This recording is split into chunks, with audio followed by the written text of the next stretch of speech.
Mic'd up with Jake and Fulton coming to you on a Tuesday. Thank you for stopping by for this afternoon. We will talk Chiefs, and Chiefs fans, you're not going to want to hear what I've got to say if the Chiefs end up on the losing side of things coming up on Sunday. Talk about the Chiefs defense going up against a Bengals offense. KU is on a bit of a skid. They've lost 3 in a row. They have not lost 4 in a row under head coach Bill Self. That could happen Saturday against Kentucky at Rupp Arena. The Royals making moves. JJ Piccolo, call him the wheeler and the dealer. He is trading Michael A. Taylor and Adalberto Mondesi. We'll get to that coming up today. A lot to discuss here on this edition of Mic'd Up. Hit us up on our Go Tires text line, 785-272-9429. Outside of Topeka, 785-272-9429. Love to get your take on this Tuesday, especially if you are a Chiefs fan and things don't go the way that you are hoping for coming up on Sunday. Fulton, get ready for this. Chiefs fans, I'm going to prepare you for this. The outcome of the game, if the Chiefs lose, will be the narrative for the next 5 years. That's right. Yeah. Long time. Yeah. If the Chiefs win, we got ourselves a good old-fashioned rivalry. Nobody cares about regular season games. I don't care about the regular season against the Bengals this year, nor last year. I don't care. I don't care about the regular season against the Chargers. I don't care about the regular season against the Bills. What matters is very, very simple. What you do in the postseason. If the Kansas City Chiefs win on Sunday, the Chiefs will be 1-1 against the Bengals in title games, and the Bengals will be 1-1 against the Chiefs in title games. 0-3 doesn't mean anything going up to this game. It is 0-1. If you win, no one's going to talk about, oh, well, the Chiefs are 1-3 against the Bengals. Like, no one's going to bring that up. No, what they're going to say is the Kansas City Chiefs have been to 3 Super Bowls in 5 years. Patrick Mahomes has been to the AFC title game 5 straight years. And he did it on one leg. If the Chiefs win, then nobody cares about the regular season. Ask the Buffalo Bills. The Buffalo Bills have beat the Chiefs the last 2 years in the regular season. Does anybody care? No, because the Chiefs are 2-0 against the Bills in the playoffs. That's all that matters. If the Chiefs lose against the Bengals, folks, it's going to be a rough one.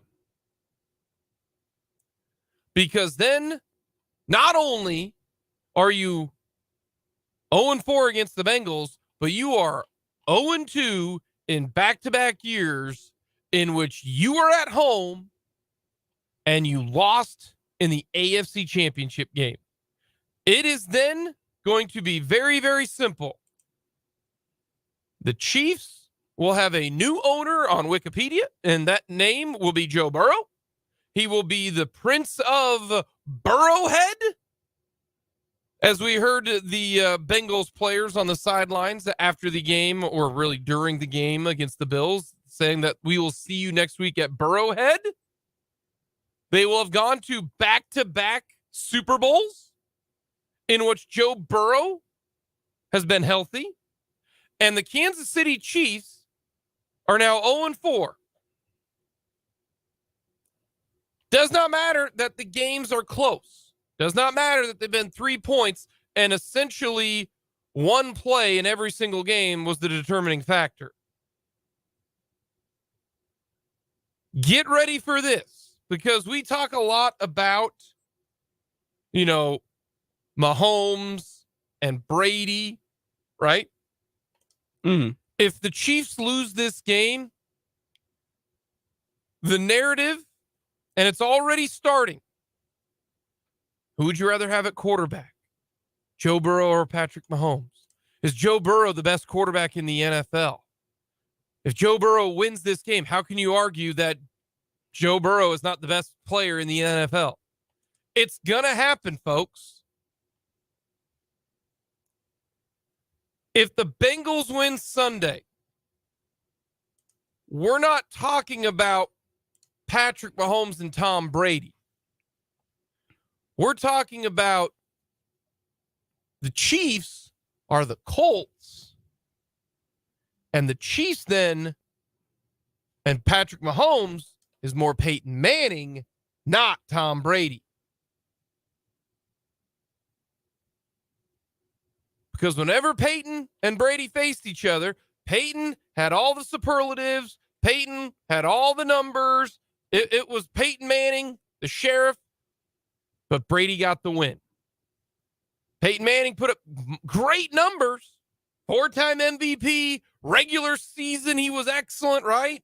Mm-hmm. But couldn't beat the better team.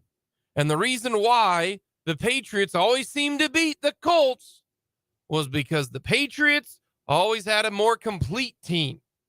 If you had asked people during their heydays who had the better physical gifts and who was the better quarterback, it was Peyton Manning.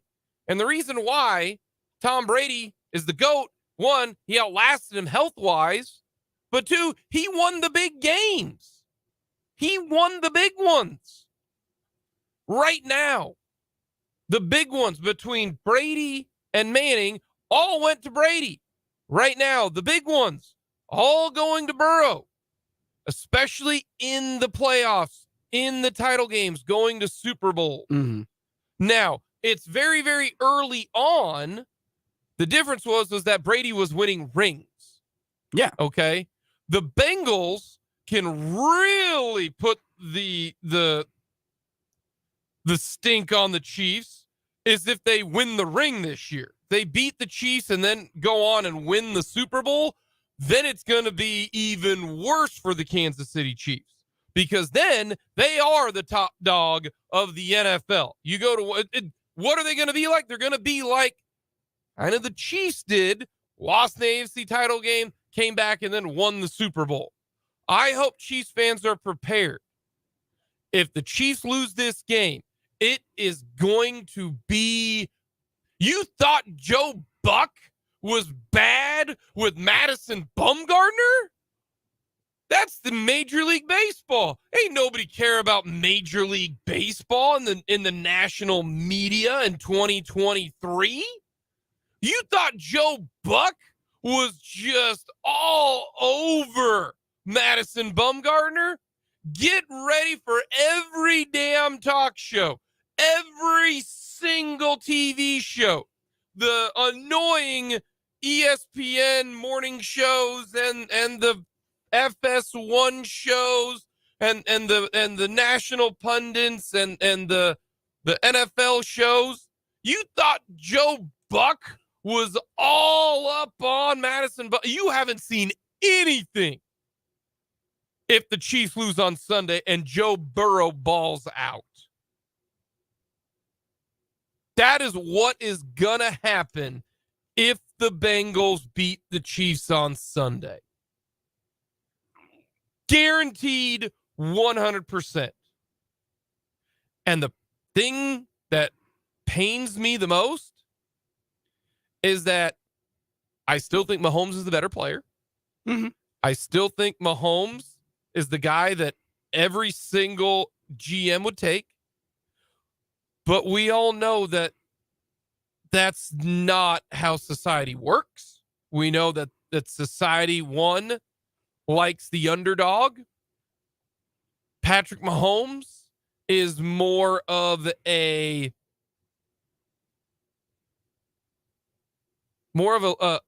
he ain't Joe Cool, let's put it that way.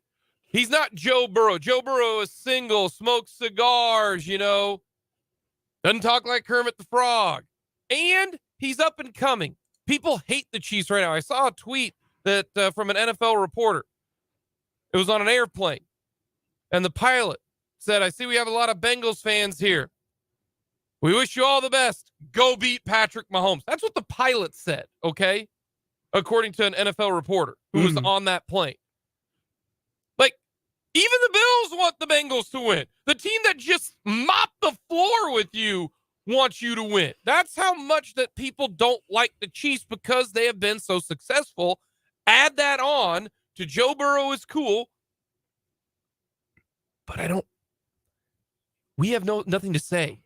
You lose 4 straight games and then 2 straight AFC title games, both at home.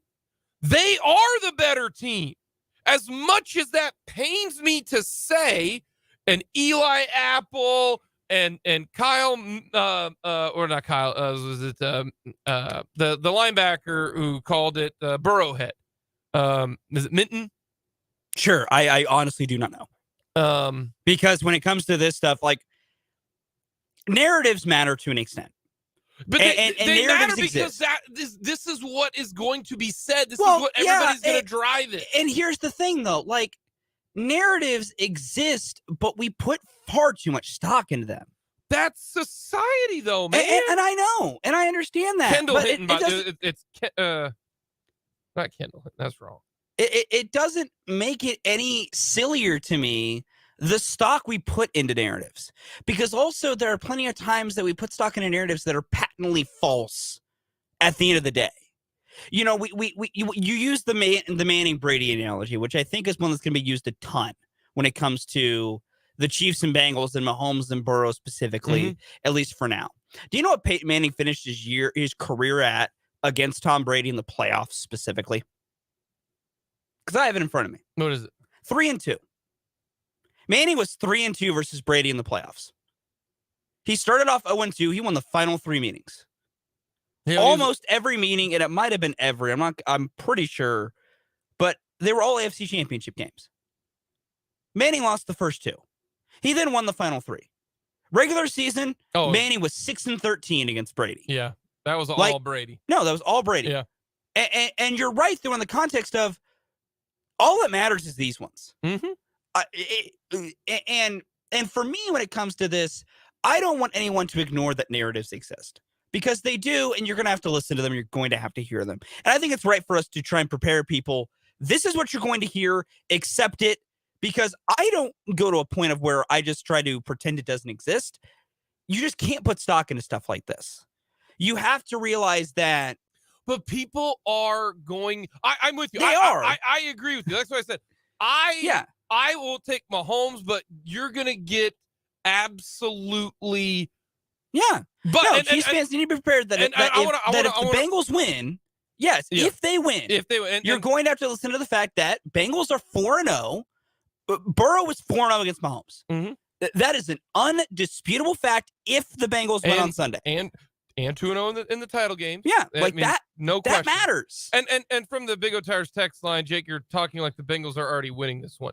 No, I'm saying if they do. No, it's preparing for reality. Well, and I'm going to flip it though. Yeah, I'm going to flip this though. If the Chiefs win, all right. If the Chiefs win, gets a monkey off your back.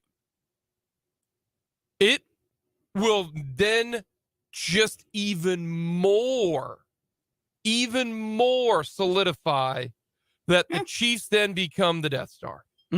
Because here is what you are going to hear. And Chiefs fans, you're going to love it. That's why there's so much riding on this game. If the Chiefs win this game and Mahomes is visibly not 100%, for the next 2 weeks, you are going to get the most regurgitated Mahomes Look what he can do on one leg. Look at what he has done. He is the best. He is the good, which we will enjoy. But the rest of the NFL, the rest of the country is going to get so sick of Patrick Mahomes when people are continuing to gush about him that the Chiefs will truly become the Death Star, and they are going to become they will full on. The only way it can take it to that next level is if they win the Super Bowl this year and go to 3 Super Bowls, win 2 of them in a 4-year span. They will go full Patriots. Everyone will hate the Chiefs if they win this Super Bowl. Everyone in the AFC will be even more go beat the Chiefs. Go beat the Chiefs. It will be the Chiefs versus everyone if the Chiefs win. And Chiefs fans, they will love it. That's why there is so much riding on this game. Because if it wasn't the Bengals, it was the Bills, it wouldn't be like that. But because the Bengals beat them last year and have won 3 in a row, and then it'll be, wow, that's the kryptonite for the Chiefs. The Bengals are the best team, and they will be if they win. You cannot argue that the Bengals are the team to beat. The Chiefs are not the team to beat anymore when you have not beaten them in 4 straight years. And you lost them in back-to-back title games. There's a lot riding on this game on Sunday for the public perception and how people will push everything going forward. And my advice to Chiefs fans, outside of just my personal policy, which is just, I ignore this crap at this point. I know it exists. It's just, I laugh about it. But also this, embrace being the heel. Embrace being the heel. See, I don't think that's where I'm at. I don't embrace being the heel. I don't think Mahomes is. No. Not the team. Yeah, I know. Fans. The team will never embrace it because that's not how they are. They're just going to keep their head down to the business. No, Chiefs fans, embrace it. If the Chiefs win on Sunday, which Lord hope and I hope they do, and I honestly think they can, if they do, because that will make them even more hated, embrace it. Lean into it. Lean into being the most hated thing in the game. Lean into being the one everybody wants to see get the smile smacked off your face. Stop. The's little this that I'm at a point of like, stop trying to fight it as much because it's an uphill battle. Just embrace it. Embrace the fact that everyone has to keep making up reasons why you aren't as good as you think you are. When at the end of the day, you're just that damn good. You have 15. He's 26, 27 now. 27. He's 27 We're years old. We're the same age. He's doing a little better than I am. But I just want I want Chiefs fans to realize that this is what's going to happen. Be prepared. It will be Brady and you will be Manning. It will be they win. You are the better player. Can't win the important ones. Yeah, they got you. Got your number. That's what's happening. It will happen. And if you win, oh man, the national media is going to just absolutely drool. It's going to be enjoyable. Over Patrick Mahomes. Chiefs 1.5 point dogs now. Mahomes is about to have a flu game, and it's going to be awesome. Coming up, we got a little odds makers, and we're going to talk with Matt Derrick.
Time for a little odds makers on this one. All right.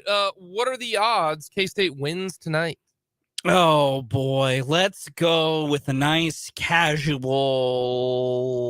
5.5 point dog. I'm gonna be a little more optimistic than Vegas. I'm gonna go 51%. 51%. I'm gonna say 65. That is far too confident. I like the Cats. Iowa State's good. Iowa State. Iowa State is good. I like the Cats. Right now, here's the reason why I'm going to take the Cats to win. All right. Cats have won 17 games. They've played 19. Sure. They've won the majority of them. Yes. The Cats are the best scoring team in the Big 12. Yes. I'm going to take the Cats right now. Until I think, and I believe a texter pointed this out, the TCU game was an outlier for the Cats. I agree. So I'm going to take the Cats. Okay. Give me the Cats. I'm going to take them to win this puppy. All right. Odds 65%. I'm just not as confident as you are. Iowa State's really good defensively. Correct. Like, really good. Very good. They've been beating the crap out of teams at Hilton. Very good. It's games in Hilton. Yes. Like, they've lost 2 of their last 3, though. They've scored 62, 67, 61. Get to 60, you win, Cats. Okay. I'm going to be drinking some Tang tonight. I can't get behind that still. It's on ESPNU, though. Turds. I don't get ESPNU on cable. You have to pay extra for that. So I'll be listening to Wyatt Vision. We got to get to a market update. That's coming up next.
The city to talk all things Chiefs football for our Herman's Meat and Smokehouse, Chiefs Insider. He is Matt Derrick from ChiefsDigest.com. You can follow Matt on Twitter at Matt Derrick.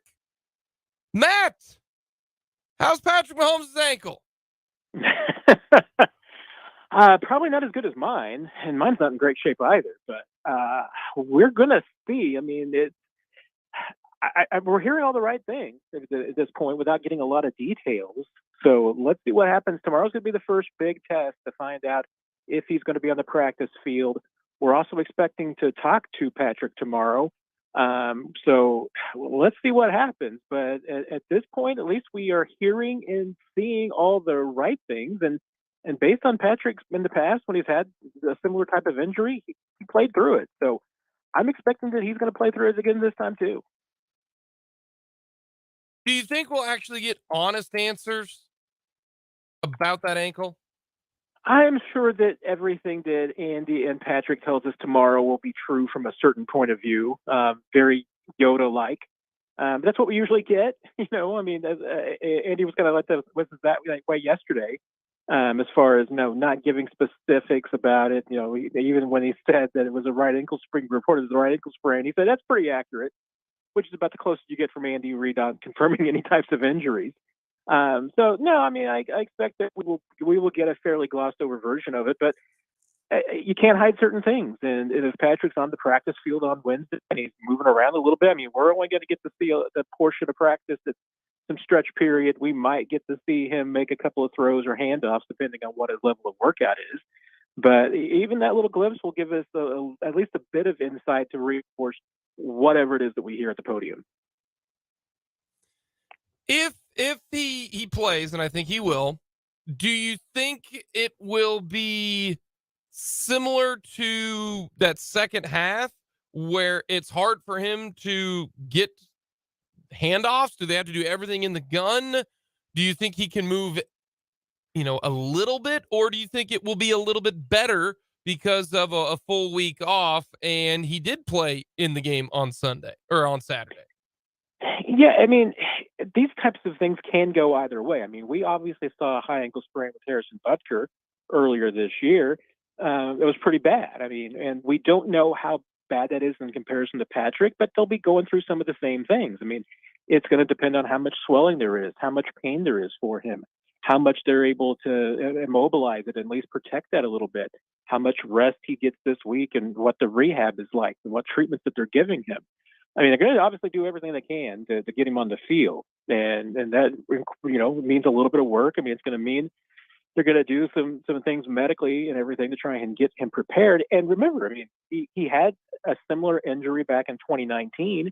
He played through that and played really well. He was limited a little bit, but I mean, they didn't really carve up the playbook a whole lot for him. And even remember in the Super Bowl, I mean, he had that toe injury and he played through that and he had to run for his life in that Super Bowl loss to the Buccaneers. So, what his mobility will be, I think is a fair question, but I don't think that if the Chiefs put him out there, I don't think he's going to be Dan Marino. I mean, I think that he'll have a little bit of more mobility than that.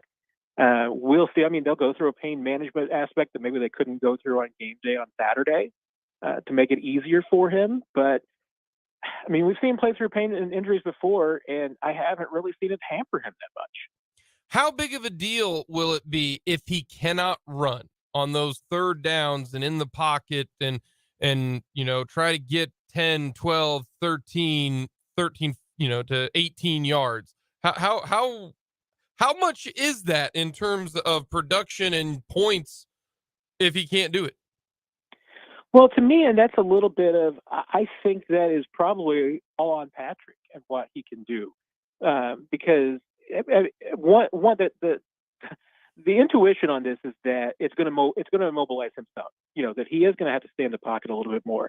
And if that's the case, and the Chiefs, lean into that kind of a game plan, I mean, they can take advantage of it. I mean, one, we know that Patrick Mahomes is one of, if not the top-rated quarterback in the league in a lot of categories inside the pocket. As good as he can be on the run and outside, he's just as effective, if not more effective, when he's in the pocket and protected. So if the Chiefs are able to, build a game plan around that and take advantage of the fact that he is really good in the pocket and that he is effective when he does get rid of the football quickly, if they build a game plan around that and it limits him as far as, how many shots that he can take deep, yeah, I mean, the big plays won't be there necessarily. But if that means that the Chiefs just have to go 13 plays, 75 yards to beat the Bengals, I think that's a good trade-off. And honestly, I mean, there's some maybe things that they can do to take advantage of that as far as, going in parts of the playbook that they normally don't touch and throw some unscattered looks at the Bengals and do some things from the pocket that they don't normally show. When it comes to this game, what is the bigger matchup? Is it the Chiefs offense versus the Bengals defense, or reverse, the Bengals offense versus the Chiefs defense? I think it's the latter. I mean, I definitely think it's the Bengals offense versus the Chiefs defense. Because if I had to point to one number and say this is the number that's going to tell me who won this game, I think it's going to be the number of times that Joe Burrow goes down. For whatever reason, everybody else around the league seems to be able to get Joe Burrow and put him on the ground with pretty great regularity. The only team that can't do it is the Chiefs. And we've seen what happens. I mean, that has been the difference in all of these three games. As close as they have been, it's been the Chiefs' inability to get to Joe Burrow and to put him on the ground. To me, if we're looking at the sacks of Joe Burrow on Sunday and the Chiefs don't get there and they don't get him on the ground, Chiefs have lost this game. If they get to him and there's 4 or 5 sacks, yeah, I think the Chiefs are going to win this. So you don't think it's about, Samaje Perine and Joe Mixon running over them because they're so worried about the pass rush that the running game works, or that, Jamar Chase and T. Higgins had a field day? I mean, they only had 5 incompletions throwing the football in the regular season. You don't I think of it's more of a everything when it comes to this, because their running game did whatever they wanted to, and Mixon didn't even play, and Higgins and Chase had their way with the Chiefs DBs again. Well, and that's why, to me, it really does come down to, if you're able to get any pressure on Burrow at all, because, you saw what happened to Buffalo. They didn't touch him. They didn't get to him. They didn't put any pressure on Burrow, and he's able to pick them apart. If you don't get to him and you don't get him on the ground, I mean, that's how you put the Bengals into exactly the situations we're talking about on the Kansas City side. The way you put him in the 2nd and 15, 3rd and 15, is you get some sacks, you get some negative plays. Mm-hmm. If you're getting Joe Burrow on the ground, that means they're not running the football effectively. If they're running the football effectively, Joe Burrow's not going to get sacked. I mean, that's why, to me, yeah, there's a lot of ways the Bengals could win this game, but I'll be looking at it at the end. I think sacks are going to be a tremendous indicator about how well the Chiefs defense is playing. I know it's only Tuesday, and I understand that, and we'll get more obviously tomorrow. But have you looked into or know if their offensive line is Kappas and is Williams? They didn't play in the game against the Bills because they got hurt in the game against the Ravens. Do you think that they're going to play? What's been the talk about that? I haven't had a chance to look that up yet. Yeah, I mean, I haven't heard a whole lot yet either. I mean, most of the early reports will start coming in Wednesday when both teams get on the practice. So we get our first practice reports and everything, and injury reports. So we'll see there. I mean, I expect that once again, I mean, you're going to try and get everybody ready for this one. So, plan on everybody playing and just be pleasantly surprised if they don't, especially on that Bengals offensive line, because they are banged up right now. And to the point where I don't know whether the Bengals are better off if, getting injured guys in there playing at partial ability, or, it's leaving some of the backups in there. But either way, I mean, that Bengals offensive line is going to be something that the Chiefs have to attack. We're talking with Matt Derrick. He is our Herman's Meat Smokehouse Chiefs insider. You can follow him on Twitter at Matt Derrick. All right, let's go to the Chiefs offense. We've talked about Mahomes and that ankle, but boy, looking at all the numbers, defensive coordinator for the Bengals, Lou Anarumo, he's dominated. What has he done that the Chiefs can't figure it out? Well, I mean, I think the one thing is it just consistently keeps them guessing. I mean, the Bengals haven't had one single game plan in all three of these contests. I mean, they have done things differently, and on top of that, they have come up with wrinkles at halftime, and made major adjustments. So that to me is, I mean, that's been the story of all three of these contests between the Chiefs and the Bengals. Is that Chiefs have pretty consistently been first half teams. It's in the second half that they have really struggled, and a big part of it has been those defensive adjustments that the Bengals make. So, that to me is the real. I mean, it's a gamble. I mean, that's why I think a part of it has been with the Bengals' success is that they do come up with different game plans. They're willing to try different things against Mahomes to make it work because they also know that Andy Reid's going to be making the same adjustments, and so the same things won't work. At some point, you just get the sense that trying to outguess the opponent like that you're eventually going to come up with the wrong scheme. And whether that's this time or not, I don't know. But I feel like, once again, it's going to come down to whatever happens in the first half between these two teams won't matter, because it's going to be what happens in the second half, and it's going to be who makes the better adjustment. And for the last three games, it's been the Bengals. Is it kind of wild that, the last game was determined by essentially one play? If Travis Kelce doesn't fumble, I think the Chiefs end up winning that football game. And we're talking completely different. Same thing in the AFC title game. I still go back and I don't know why it's not talked about enough, but the Chiefs had the football first and goal at the 5-yard line, down by 3 with 2 minutes to go in the game. We don't ever bring that up. They were 5 yards away from going to the Super Bowl last year. All they had to do was arguably hand the football off 4 straight times, and you probably get in the end zone.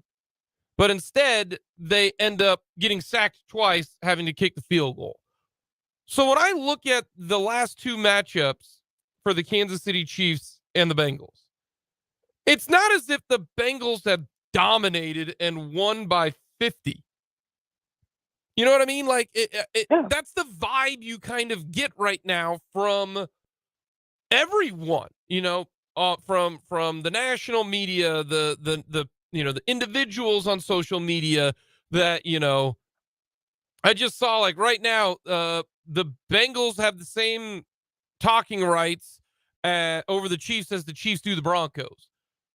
I don't agree with that because, one, they've done that over the Broncos now for 13, 14 straight games. And the Chiefs are literally 2 plays away from being 2-0 in the last 2 games against the Bengals. But that's not nuance. We look at nuance. Society doesn't. And that's why I kind of look at this game as though, yes, the DC of Cincinnati has done a great job, and the Chiefs offense, hasn't done great, but yet they're 2 plays away from winning the last 2 games. Yeah, and that to me is, I mean, yeah, you say that about the Broncos, and you're right. I mean, it's 3 games, not 15. It's also 9 points over 3 games, 3-point games. I mean, that's not a lopsided matchup in any regard whatsoever. I mean, those are coin flips, and that's why if these two teams played 100 times, I think you'd have to expect that they'd probably go 50-50. I mean, this is not a one-sided matchup. Now, does the Chiefs' history the last few years with what they have done, does it tell me that, hey, this is maybe a tougher matchup and maybe the Bengals matchup better against the Chiefs than some other teams? Absolutely, because most teams that the Chiefs have played multiple times, they've put a licking on them at least once, if not more than that. And the Bengals are the exception to the rule. Maybe the Bills are a little bit in that category too, but those are 2 really good teams. I don't think that there's anything mystical about the Bengals that just makes them better against the Chiefs. I think that they are close, and you're right. I mean, you could point to probably a dozen plays in those last 3 games that, hey, if one guy's hand is a half longer and breaks up a pass, or you you get 20 yards instead of 21 on a third down conversion. I mean, that's how close as these two teams are separated. These are games that are being decided by inches on the handful of plays. And I don't think it's going to be any different. I mean, do we think the Bengals are really going to come in here and do what they did to Buffalo last week and blow the Chiefs out? I don't.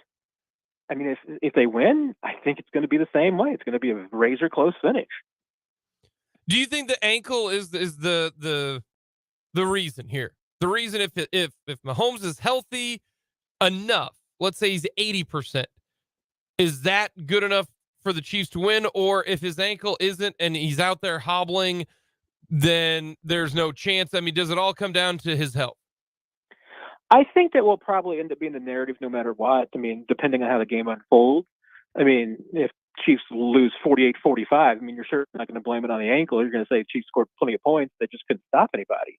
But I do think that that's the tricky thing, is that Mahomes has a way of just adding value and adding points to his team that doesn't necessarily show up in the box score. It doesn't show up in the stats. I mean, he has a way of just willing his team to victory. And I can't quantify it. I can't explain it. It's just that he has a way of being able to do that. And I don't think that shows up in the numbers. So we might look at the game afterwards, and it might look like, okay, well, 80% of Patrick Mahomes was good enough. But I think that the reality of it is that if you do get 80% of Patrick Mahomes and the Chiefs win, it's probably going to have a lot more to do with their defense, and it's going to have a lot more to do with maybe even special teams. I mean, there's going to be other aspects of the team that have to step up. And that's what, I was really hearing in the locker room after the game on Saturday was, how many guys were like, hey, when that guy is hurting, we know that we got to play better. We got to play harder because we have to help that guy out. Alrighty, let me get your take here. If the Bengals win, how rough will it be for Chiefs fans for a while? Oh, it'll be hard because, the Bengals have enough talkers and everything that they're going to really rub salt in the wound on this one. And yeah, I mean, this is one. I mean, it's really going to hurt because at this point you would have given away 2 chances at the Super Bowl to the Bengals, and you're going to feel like you lost at least 1 Super Bowl. Maybe even 2. I mean, those are dynasty and legacy makers. If the Chiefs let this opportunity get away, I was having a conversation with somebody earlier today, and we're really talking about right now the difference between like Chris Jones going to the Hall of Fame or not. I mean, if Chiefs win 2 or 3 Super Bowls, and this is one of them, a lot of guys are going to end up in the Hall of Fame other than just Patrick Mahomes and Travis Kelce. It's going to make the careers and legacies for a lot of players. We're talking with Matt Derrick. He is our Herman's Meat Smokehouse Chiefs insider. All right, give me your prediction. What do you got? By the way, just to let you know, the favorite are the Cincinnati Bengals. It opened at Chiefs -3. It is now Chiefs +1.5, and you can actually get plus value on the Chiefs money line. It is +108. If you are a believer in Patrick Mahomes as an underdog, how do you see this one? Yeah, that might be the time to jump on it, because I would expect that if, Patrick Mahomes is a full participant on Wednesday, that line's going to move back towards the Chiefs in a hard way. And I still can't quite get a pulse on this game. I'm still trying to cogitate what my prediction is going to be. Here's the thing. I mean, I think that if I end up taking the Chiefs, which I'm leaning towards, it's going to be more of a gut decision, because I think at this point, with 3 straight victories, even as close as they've been for all the reasons that we talked about, that this is not a 75-25 game, a 50-50 game. I think mindset-wise, you'd have to say until the Chiefs can beat the Bengals, you have to go with the Bengals. But I don't know. My gut is telling me the Chiefs are going to win this game. I will end up probably taking the Chiefs. It's going to be close, but I haven't decided on the final score yet. All righty. Last two for the road. Very simple. Number 1, who is the sneaky X factor in this game? The sneaky X factor. You know what? I am going to go with Trent McDuffie. I got a gut feeling that if McDuffie gets an interception, Chiefs win the game. And who do you want the Chiefs to play? Let's say they win, and all of our +108 bets end up winning. Who do you want the Chiefs to play in the Super Bowl? The Eagles and they're not so great pass offense, good running offense, or the 49ers? Who would you rather face if being a Chiefs fan? That's a really hard question because I'm trying to come up with a reason why anybody wants to see Chiefs 49ers again. Because I feel like that would, the 49ers would definitely have the most motivation on that side. And we've already seen that one. And Chiefs Eagles would just be such a great Super Bowl to watch. And I get that it would be pretty emotional for Andy Reid. There'd be a lot of drama and everything. But why wouldn't you want to see that? I mean, to me, I'm dying to see Chiefs Eagles. I don't want to see Chiefs Eagles because I think the Eagles have the best team and the best roster. And I think the Chiefs can beat the 49ers again, just like they beat them earlier this year. I hope the 49ers pull off the upset. I don't disagree with that. I absolutely agree that the Eagles are the better team and that you probably, as a Chiefs fan, and if wanting to just purely win, you probably should take the 49ers. But gosh, that Chiefs-Eagles Super Bowl would just be so awesome. But does it really matter? Because the Chiefs are not going to win the Super Bowl because Carl Cheffers is the referee. Well, that is true. So does it really matter? What are we doing here? Are we just spinning our wheels? I mean, numbers don't lie against the spread. The Chiefs don't cover it if they take on Carl Cheffers. Well, what you want is the Eagles to be the favorite, right? Because Carl Cheffers always favors the underdog. See? See, this is why we have Matt on. I know. Matt's helping me out here. Matt's talking you off a ledge. I'm grasping at straws, but that's what the numbers say. I'll take Carl Cheffers helps out the dog. I'll take anything that helps out the Chiefs when it comes to Carl Cheffers, because you just have to bet the Eagles to a favorite. If that's the case, Chiefs are fine. Yep. Matt, we appreciate the time. Thank you so much, my friend. Absolute pleasure, guys. Take care. Matt Derrick doing the Lord's work, talking me off the ledge. He does favor the underdog. Chiefs are normally the favorite. So maybe it's not the Chiefs. Maybe it's the underdog that he's a huge Hoosiers fan. The movie. Coming up, we got a lot more to get to, including Chiefs defense.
Number 2 here on Mic'd Up. Thank you so much for joining us. Jake and Fulton along with Fulton Caster, who's been in a bit of a Royals daze today. We'll talk more Royals coming up in the 2 o'clock hour. They're finally making me happy. I was going to say, you wanted JJ fired this weekend. Yep. And now you JJ was in my doghouse, and it has fully climbed his way out. And now you're happy. It's not even February, and the Royal Caster has gone up. It's gone down. It's doing loops. Yeah, that's how this works. That is how this works. Like, we haven't gotten to have this for a full, year's experience of you truly getting to see what this is like. To quote the great Kevin Bacon, all is well. They're not going to be great. Just know that. They're not going to win 88 games. Nope. So all is well. Remain calm. And in the history of the world, when anyone tells someone to remain calm, the person does not, in fact, remain calm. They never remain calm. They, in fact, do the opposite and become very uncalm. I don't know if they do that. I think they just stay what they were doing. They don't, get more anxious. But I do know this: when someone says to chill out or remain calm, nobody actually remains calm. But yeah, Fulton is full Royal Caster right now for. Listen, I'm going to ride the high until the Royals do something that brings me back down again. And that moment will come, and I'm prepared. But I'm just going to keep riding the upswing because it's been great. The last 2 days, the last 24 hours have been phenomenal. We'll get to that coming up in the 2 o'clock hour. We got Everyone Loves the List. We're going to go with war movies. I'm more specifically talking about, like battles, like war movies, not the metaphorical war movie. Like you want historical pieces. Well, not nonfiction. I mean, it can be. Well, no, but like you want historically set pieces. Like you want this to be during wars. Yeah, not like in a metaphorical sense, in a literal sense. Yeah, like a war. Yeah. Yeah. No, I got you. Okay. No, I understand where you're going with this. Yeah. Okay. I understand it can be historical fiction. Yeah. It can be true. It can be not true. It can be whatever. But man, I just want it to be known. I'm not going to tell Jake what the movie is, but there is a movie I could use here that I will argue to the death is a war movie that I don't know if anyone else agrees with me. Well, put it in there. I think I might just to get the there. people going. Put it in there. We are going to get to a little bit of Chiefs-Bengals. We are going to go on the Bengals defense, or excuse me, the Chiefs defense and the Bengals offense right now. And this is a bit of a concern. Let's start out with the positives. Matt Verderam, friend of the show, gave splits with and without Trent McDuffie. With McDuffie, Chiefs are really good. 11-1, 6.1 yards per attempt, under 20 points per game. Without McDuffie, not great. Not great. Almost 70% completion percentage, 7.4 yards per attempt, almost 2.5 touchdowns a game, and 25 points per game. That is pretty darn good. Here's the thing that is scary. This is from Brett Coleman on Twitter. He says this: Kansas City allows 5 yards per carry on the inside zone play and the 5.7 yards per carry on a duo play, which is a double, kind of a block. In the first game against Cincinnati, without Mixon being active, remember, he didn't play. They gave up 6 yards per carry and 6.4 yards per carry on those run plays. The Burrow and Arumo concerns exist, but nothing else matters if Mixon goes for 150. He says, I just feel like everyone's going to spend all week talking about Mahomes' ankle or Burrow being a demigod or Chase or whatever. And all it is going to be Samaje Perine and Joe Mixon bludgeoning Bolton and Willie Gay to death. Are you worried more about the pass defense, the run defense for the Chiefs, or the pass rush? For me personally, it is specific to this matchup. It is how the Chiefs defend the run. Because if you look at the most recent matchups for the Chiefs against Cincinnati, I mean, Cincinnati just runs all over them. Joe Mixon has had a lot of success recently. You know, we make a lot of comments in the game, in the regular season matchup about, the Chiefs' inability to tackle, how the Bengals were throwing it over the middle of the field, the Chiefs' secondary not rallying well, and all of that. And that all is important. But Samaje Perine also looked like prime Barry Sanders out there. Like, Samaje Perine was carving the Chiefs up. He got nearly a third of his season rushing yard totals in that one game. He is also the backup. And so, I mean... And that makes it worse, though. Like, that objectively makes it worse. Well, he was the starter in the game. He got every rep. Well, he did. But, like, in theory, he's a less talented running back than Joe Mixon. In theory, like, that's what he is, because he is the backup running back. And he got starters reps, and that is true. But he still ran all over. And then you also look what Joe Mixon's done. Joe Mixon, consistently 85-plus yards when he faces the Chiefs. Like, I think there are a lot of things at play here that matter in the context of what this defense needs to do. I think there are numerous things at play that the Chiefs have to be better at to win this game. But it almost kind of starts and stops with stopping the run. No matter what you do to neutralize Jamar Chase and T. Higgins, no matter the amount of pressure you can try and put on Joe Burrow, the Bengals have shown against Kansas City specifically, If the Chiefs can't stop the run, Zach Taylor's just handing that ball off.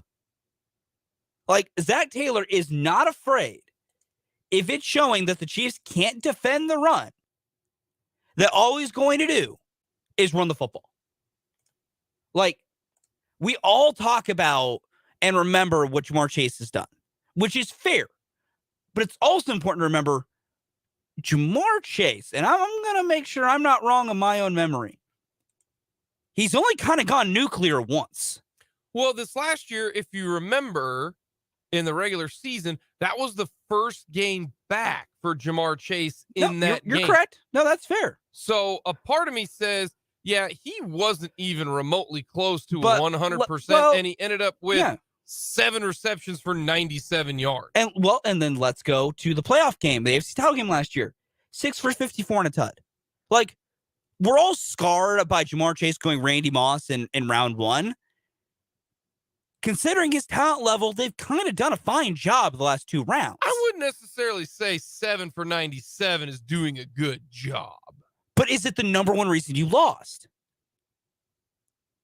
I mean, he had He didn't single-handedly win the game like he did round 1. Yeah, but he's been an absolute thorn in their side.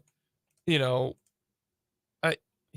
he wasn't 100%, went for 7 and 97. That, it's not like he went T. Higgins 3 for 35. Like I feel like you're underselling 7 for 97. I'm not underselling, but my point is everyone always remembers what Jamar Chase did the first time when he went full Randy Moss. Yeah.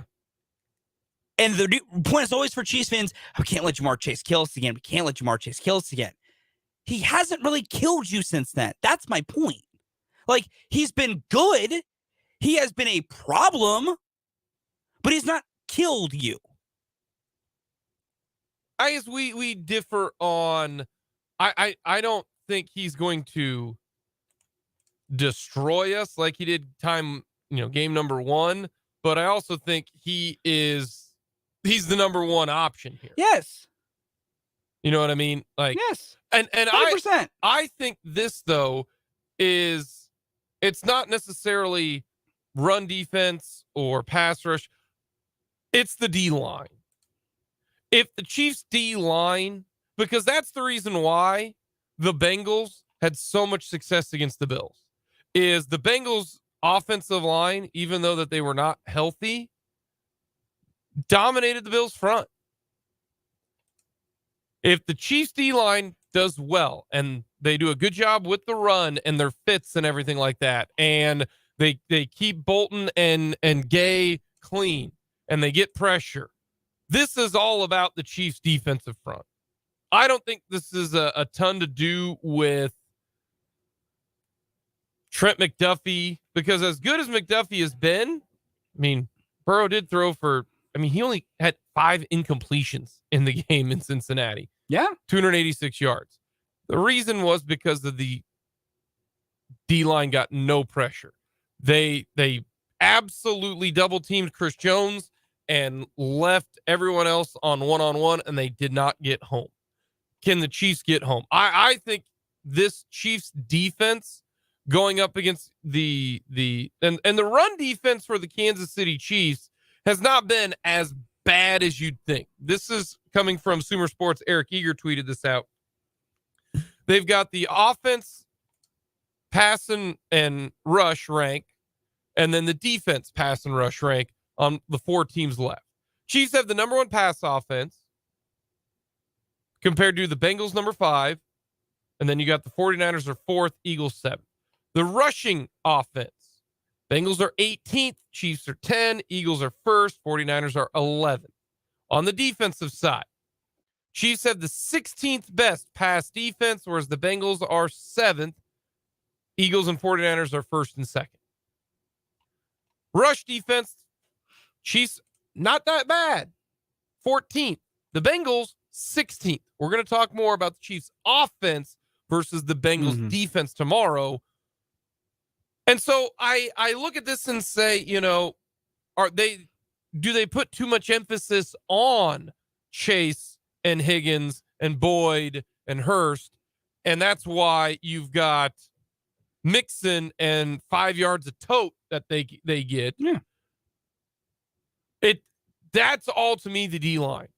Do they get a ton of pressure? Or, hey, you know what? Let's stop the run and then let's see if our corners can hold up. That's why it's all D-line related. I don't care if it's rush defense, pass defense. I don't care if they run a ton. Does the defensive line, do they play well? Do they come up with a big pass rush on a big down? Do they keep Bolton? Honestly, if I really am talking myself into this right now, do they keep the linebackers clean? If they do, I don't think Bolton and I don't think Gay are going to miss enough tackles, whereas the running game will just be a juggernaut. And then, do they get pressure on Bolton or on Burrow? Do they move him out of the pocket? Can they get him down? Can Karlaftis, because they're going to do the same thing against Chris Jones. I don't know why you wouldn't.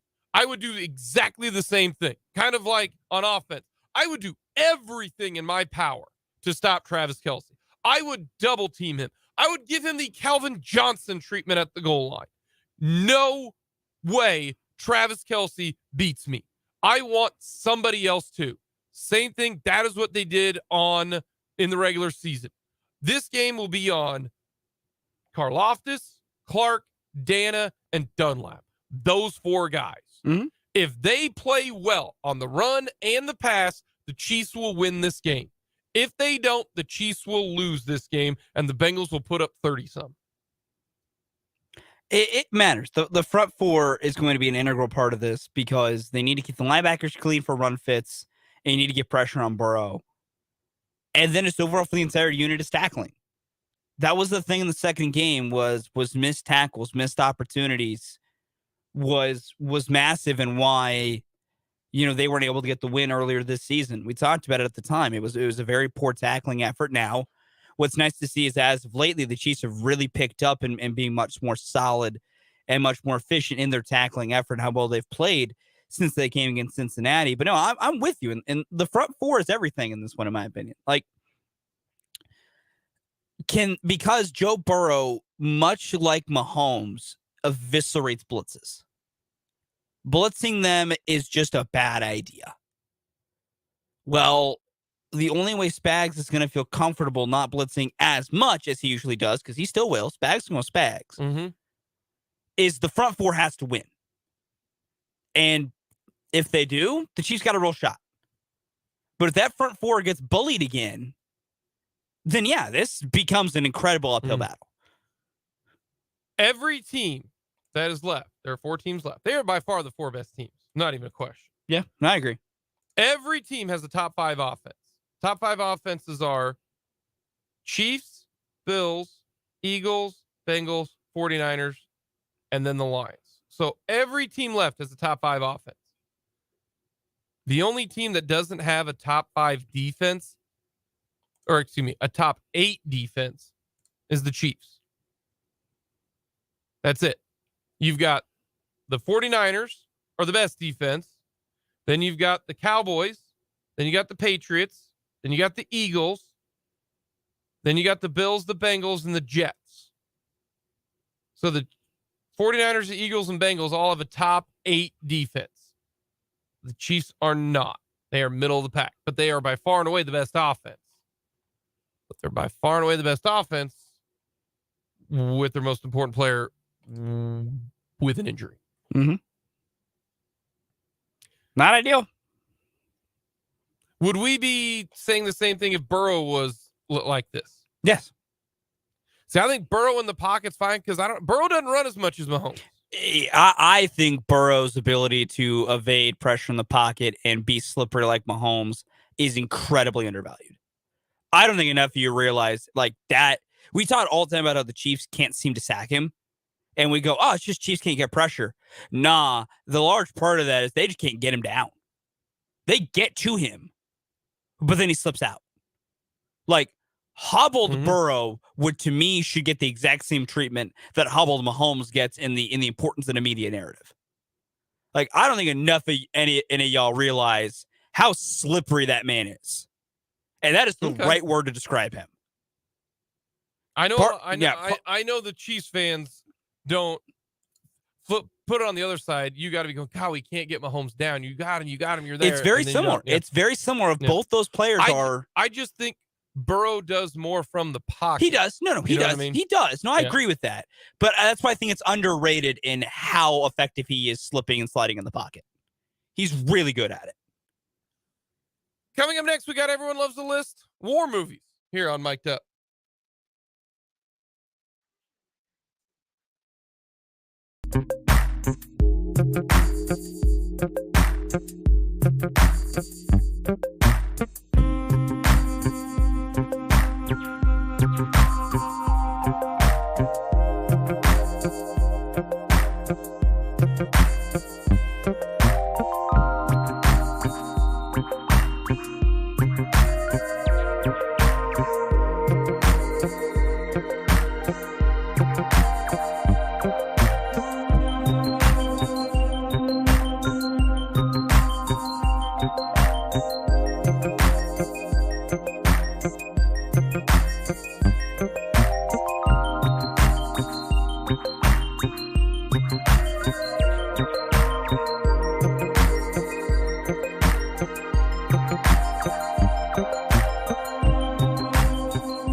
I don't know why I thought of this today, but that's what we're going with.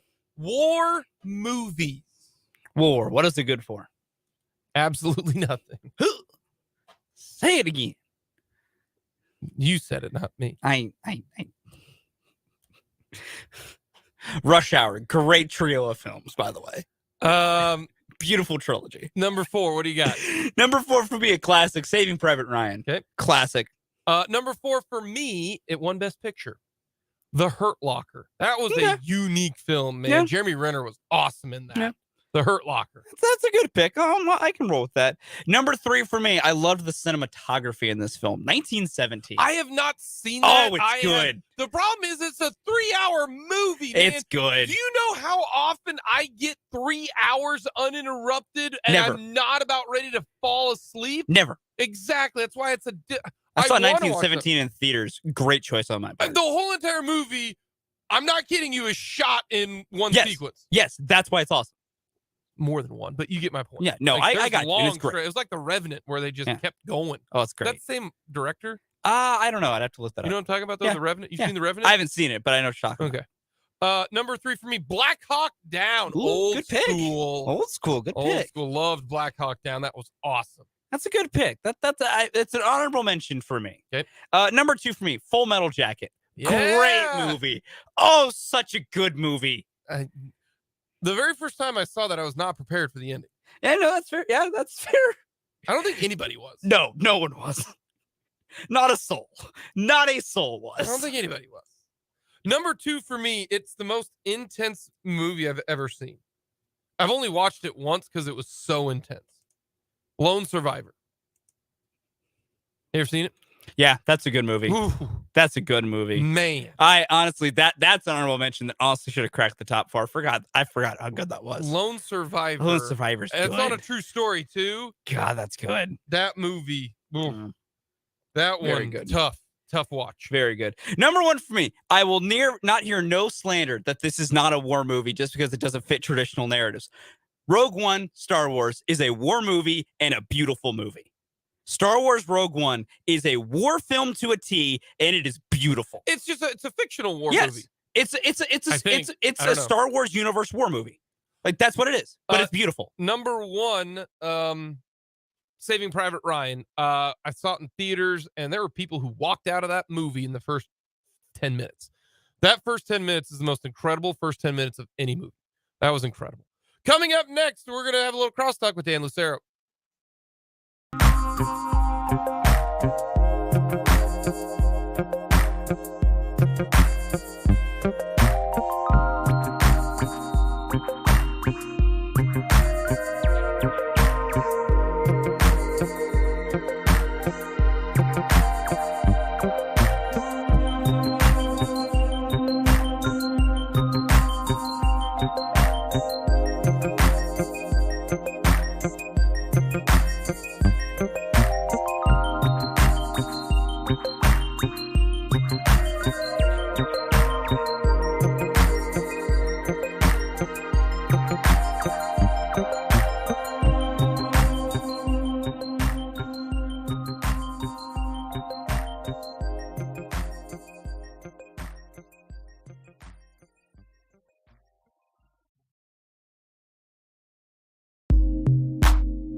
State Hoops coming up this evening as the Cats take on the Clones. That is on ESPN U this evening. The U. We will have coverage starting tonight, 6 o'clock, 7 o'clock tip-off from on ESPN U. 7 o'clock pregame, 8 o'clock tip. Yeah, I got that mixed. 7 o'clock pregame, 8 o'clock tip-off from Hilton Coliseum. We'll get to that coming up in the 2 o'clock hour. But we're going to talk, first of all, war movies. Dan, Lucero joining us from 580 Sports Talk. All right, everyone loves the list. Give me your top 2 war movies. I don't have a real good answer to that question. I watch a lot of war movies. Well, of the movies that you have watched, I've watched a bunch of them. I really have. That's some classic. You know, that's just energy you give. I'm kind of with Fulton. I think that Star Wars movies do count. Yeah, I got certain ones 100% count. They're just a fictional war, but they're a war movie. Like, and now, if I said they had to be like humans, well, there's humans in there's several humans in the Star Wars there's universe. Also aliens, or I mean, what are they called? I mean, no, they're different races. It depends on the alien race you're speaking of, but there's different races. Yeah, they're not human. Yeah. Yeah, that's what I'm saying. If I said just human ones. See, the better way you should put that is just it needs to be historical fiction. I mean, potato in that situation. I mean, no, because you're like lightsabers and like pew pew, like yeah. You don't want it to be science fiction. You want it to be a historical base. Yeah, that's why I said you need historical fiction. I had to look up because Jake, you've got your list of 4. I've only seen one of those movies. Which the 4? I've seen The Hurt Locker. It was very good. You've never seen Saving Private Ryan? Nope. Good movie. You're one of like 8 people. Yeah. Maybe 9. No, I'm not like and I've said this. I'm not a big movie guy as it is, but if I'm going to watch a movie, there's 2 things I don't want to be recreationally, and that's scared or sad. I don't want to make myself scared, and I don't want to make myself sad for recreational purposes. I'm watching a movie, it's recreational, not like exercising, but like I'm watching a movie like I'm going to settle down, I'm going to enjoy this popcorn flick. Okay, let me ask you this. Have you seen the movie Hardball? Yes, but that was a Trojan horse. You didn't go to that movie thinking it was going to be sad. Saddest scene in the entire history of movies. Gutting. Gutting. I can't even think about it without choking up. Glory's really good. Glory is a good one. Yeah, Glory's really yes, good. That was early Morgan Freeman. Yeah. Watch that in class. Yeah, Glory was good. Yes, I agree with that one. Glory's a good one. I'll give you that one. Okay. I can handle that one.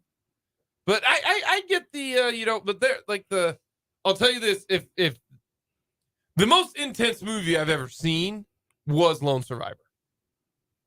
I thought Lone Survivor made Saving Private Ryan look like a Tyler Perry movie. All right. That's a comparison. I was just absolutely on the edge of my seat the entire movie with Lone Survivor. That thing was good movie. Wowzers. And Dan, I respect your point of just not recreationally wanting to be scared or sad. See, I'm with I don't like horrors or scary movies, but I will watch like I will watch 1917. Great movie. I want to watch it for the cinematography alone. Watch it for the cinematography alone. Probably not going to watch it for that alone. I'm probably going to watch because I heard the story is great. Sure. But the only reason I went to see 1917 in theaters was because of the way it was shot. I was like, this story could suck. I don't care. I'm here to watch the way it was filmed. And then it came along with also, man, it's just a good film. That's what I heard. Is Inglourious Bastards a war movie? Yes. Oh, 100%. Yes. All right. Maybe that's number one. 110%. That's a war movie. Yeah, maybe that's number one for me. Yeah, that's no question a war movie. All right. Yeah. But yeah, I had to go that route. For Everyone Loves the List. I don't know why. While we're on movies for a minute, Dan, what's your opinion on the Rush Hour films? The Rush Hour films, it's like every comedy made in the 90s and the early part of the 2000s. There are some jokes you probably could not get away with. 110%. If you remade the movies today, you would have to take some of them out. Had that thought while I was rewatching them. They all got worse. With any movie series. It did the standard movie series where it got worse as you did more sequels. Rush Hour, the original Rush Hour. First Rush Hour is beautiful. Is a classic. Second Rush Hour, pretty good. Rush Hour 3, I could take her. No, that one was bad. I don't even remember seeing Rush Hour 3. So first two were fine though. First two like great. That's one of those, like, if it's on cable, like, I might hang around for the Don't Ever Touch a Black Man radio scene. So funny. Yeah. So funny. I might hang around for that scene if it hasn't come on yet. No, listen, all three Rush Hour films are on HBO Max. It is worth going back to rewatch the first two. Because I did that not too long ago and it was a great choice. Yeah, Rush Hour 1, classic. Rush Hour 2, okay. These aren't war movies. What are we talking about now? I don't know why he brought up Rush because Hour. You brought up war. I made the joke of what is it good for, that just put Rush Hour in my head. That's where we got from the Big O Tires text line. Agreed on Lone Survivor. Great movie. Intense. Someone's making fun of Fulton. Film snob Fulton. Only the finest cinematography for this guy. Listen, I am a person who appreciates good film. Hey, my roommate in college wanted to be a cinematographer. He was a film studies major, and he talked about that a lot and how movies were shot and how movies were made. So I have a certain appreciation for that. He never did get into filmmaking. He actually helps to direct like trailers. Oh, that's really cool. Yeah, like put trailers together. So he did get into the film industry, but in a different way. We never did much with it, but one of my good friends, when we were going through high school, was really into filmmaking, and like we made short films. Like Wichita and Tallgrass had a 24-hour film race that we were in for 4 straight years. So I have an appreciation for making films. I enjoyed that. Tires text line, The Enemy Below, classic World War II destroy. I've never seen that one. And then Zulu. Oh, I've never heard of that one either. I assume about Shaka Zulu. I have no idea. Top Gun, a war movie? Kind of. Nah, it's more of an action movie than a war movie. Yeah, it's not a war movie. Yeah. Although the new Maverick one, kind of a war movie. It gets heated there at the end. I saw that on the flight across the pond. Good movie. Did you see Maverick Top Gun? No, I did not. You see Maverick Top Gun? No. Good movie. I liked it. It's on streaming now. I'll probably check it out eventually. It's a good Never one. seen Maverick, never seen Top Gun. If I get 2 hours where I don't have to share the remote, that's probably because it's watching Kansas State or KU or the Chiefs. Like that's just kind of how. And then once that's all done, it'll be baseball season. So, that dominates the TV for better or worse.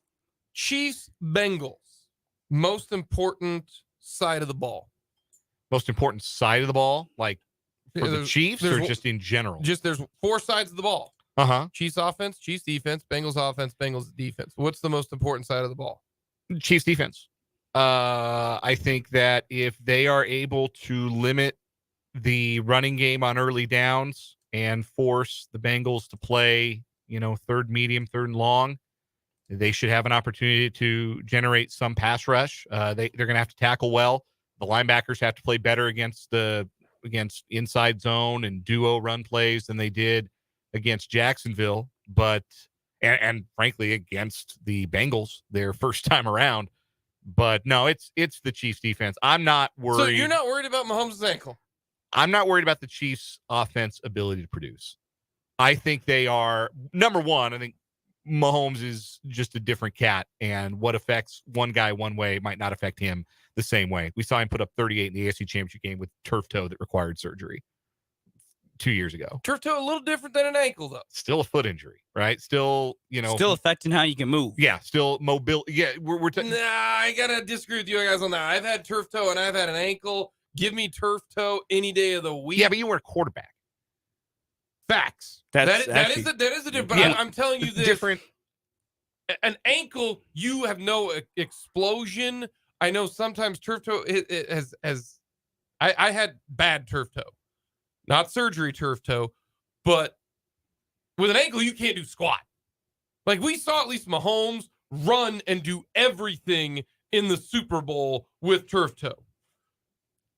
What you saw Saturday, he couldn't even hand the ball off to Jerick McKinnon or Pacheco without taking 2 steps. There's a difference. I think, though, that given a week to prepare for it and given the personnel around Mahomes, given the fact they have a good offensive line, I think that the Chiefs offense is still going to make it work. Even if Mahomes can't do the full-on scramble drill stuff, or if he's not a threat to run on a given play, I think he's still going to be able to get the ball out. I think he's still going to be able to find some open receivers. I think the Chiefs are still going to be able to make something shake in the running game and, get the ball out to the perimeter. And they're going to have to be a little bit more creative, perhaps. But I still have faith in their ability to score points. You're not, because right now everyone is just enthralled with Lou Anarumo. Yeah, like, oh my gosh, he's just the greatest guy ever. Plus Mahomes doesn't have an ankle. Anarumo's really good at his job, and he should be somebody's head coach next year. And Bills and Chiefs fans and Ravens fans and other AFC North fans should offer to drive him to all of his interviews just to get him out of their lives as a defensive coordinator. But like, what was the big innovation last year was, well, we're just going to rush 3 and drop 8. Yeah, I dare you to do that to a quarterback who's just content to stand in the pocket, wait for somebody to get open. Go ahead. Go ahead and do that. The Chiefs are better equipped now to play against that, and they have been all year. There hasn't been a defensive alignment that they haven't shown that they can't break through. So I don't have any concerns about the Chiefs' ability to score enough points to win this game, but they're going to need stops. And, like, you don't stop Joe Burrow. They're not going to go shut out the Bengals, right? That's not going to happen. They're going to have to get 3 or 4 stops, and I mean cold stops, no points, forced punts. That might be the number. They can force 4 punts. I think they probably win. What about turnovers? If they win the turnover battle, I think they win. So they've never won the turnover battle. They need 4 stops, and that includes turnovers. Yeah, if they can make some of those turnovers, I think. So like 2 punts, 2 turnovers, 3 punts, 1 turnover. Well, yeah, and it would also depend on where those turnovers are. Like if they're turning them over in Chiefs in their own territory and turning those into easy points, then yeah, that would be even more helpful. But I do think the turnover battle is crucial. The Chiefs have now won it 3 of the last 4 weeks, including when you go back to the last 3 weeks of the regular season, and it's something that they haven't done against the Bengals. Didn't do that in the regular season, didn't do that in last year's AFC Championship game. So they have to find a way to win that turnover battle. That's going to be very crucial. They have to create those plays, which is something that for most of the season they didn't really do, and then late in the season started to do a better job of that. You can't count on Joe Burrow throwing a bad one. Like, he's not going to throw you a bad pick, but can you pressure him into a mistake, a hurried throw that glances off of somebody's fingers? Yeah, you can do that, I think, especially with an offensive line that's down potentially 3 starters again. The line moved again today. It's what? It's 2.5 now. It's 2.5. Yeah. See, I can't not bet Mahomes as a dog. Not just as a dog. Home dog. As a home dog, but also the Chiefs are now plus money, and the game hasn't even kicked off yet. Yeah, and this is a 5.5 point swing. Yeah. It was +3 Bengals. Yes. Now Chiefs were 3-point Chiefs opened as 3-point favorites, and it's now jumped the fence. It's 2.5 Cincinnati. And it's not because there's any new information out there about Mahomes' ankle or any other injury concern. This is strictly the public is hammering the Bengals. There is so much money coming in on the Cincinnati Bengals. I personally am not touching this until later in the week when I can get even better value on the Chiefs. See, I'm worried about no. Ready, Fulton? Hold on. All right. When Mahomes practices tomorrow, will that number change? Nope. If he practices tomorrow. Nope. If that says he's limited practice-wise, it will. That might change that one. I have already told you that what's going to happen this week, he's going to be limited all week. He's not going to miss practice. He's going to be limited all week. He's going to be questionable going into the weekend. That's not going to change. And Vegas knows that personally. Vegas will not shift this line. They will only shift this line on a Mahomes' health if all of a sudden he's a full participant or maybe a DNP. But I think he'd have to be a DNP on Friday for that to start moving. They are anticipating that this is a guy that is going to be hobbled. They know. This line isn't moving, though, in reaction to anything that is known or not known about Mahomes' ankle or his status or his practice availability. This is moving because people like you and me and people like our listeners and people who are like our listeners with a lot of money, a lot of disposable income to throw at the window are all backing the Bengals. This is heavy Bengals action. Do moving not the line like this. lump me in with our listeners out there who have disposable income. I said what dudes that? Like you and me who have this. Yes. But generally just dudes. Yeah. Just Joe fan. The average income? The public, as we call it. Yeah, you have 2 kids. I don't know, really man. Don't know. I definitely don't have that. They work in radio. I definitely don't have disposable I wasn't going to say income. that second part. What is disposable income? What's that? If I see a quarter, I'm like, yes. It's like that old Homer Simpson line. You get 2 kids and no money. Well, for Homer, it was 3 kids and no money. Why can't I have no kids and 3 money? Yeah. No, because I looked at it this morning and it was still +1.5. Like it's changed within the last 3 hours. The public likes Cincinnati. I just don't want. I'm going to bet the Chiefs. Anytime I can get plus money on the Chiefs just to win the game, I will bet the Chiefs. I will. But do I wait? Will they become 3-point favorites or 3-point dogs? Will if the line gets to 3.5, obviously taking the Chiefs because they've only ever lost to these guys by 3 points. Yeah. But no, it's interesting to see just that the public sentiment is very strongly with the Bengals. And look, I get it because on paper, you can argue they're the better team even if Mahomes is 100% healthy. This isn't last year. Last year was an accident that the Chiefs lost that football game. They played a bad half and it got them. And it felt like a fluke at the time. It felt bewildering at the time. It will not feel like that if the Bengals are celebrating at Arrowhead Stadium again on Sunday. It will feel like, hey, they got the best talent and the best coach defense of anybody in the AFC, and they earned this. It will be very different. I wonder if this is what a lot of Chiefs fans thinking right now. From the Big O Tires text line. As for the game, it pains my heart to say this, but we cannot beat Cincinnati. This is mainly because we can't stop Burrow and Chase. I want my Chiefs to win, but I have to be realistic. How many people do you think that right now? I'm just going to say this one more time. Stop letting Chase's first thing make you think that he is murdering every time. Yeah, he didn't really do much in the regular season this year, did he? He didn't get a touchdown. 7 for 97 yards. He didn't get a touchdown. 40 of those 97 yards came on one play. Yeah, that's kind of an important play. Sure, it came on one play. Everyone stop acting like Chase has killed them all 3 games. That's like saying, I would have beat you, but, I hit that ball out of bounds. And I mean, it still happened. No, it did. But here's my point. And this is the thing I'm trying to get through people's skulls. He had a great game the first time. He did. 11 for 266 and 3 tuds. He went Randy Moss. He has not eclipsed 100 the last 2 times. He has 1 touchdown the last 2 times. 1 in 2 games. Has he been important and is he a factor? Yes, he is. But let me give a big old news flash to everybody out there. Jamar Chase by himself ain't the reason the Chiefs have lost the last 2, and everyone's got to stop acting like that's the number 1 problem. There's like 3 other issues above that. The thing that mystifies me, and I know you guys have talked about this, but this idea that we just can't beat them. I mean, you can though. Yeah, the Chiefs had a 75% win probability or better in the fourth quarter of all 3 games. No, it's 2 plays. Yeah, 2 or 3 plays. It was two. If you gain 5 yards in the title game last year, you go to the Super Bowl and you probably beat the Rams.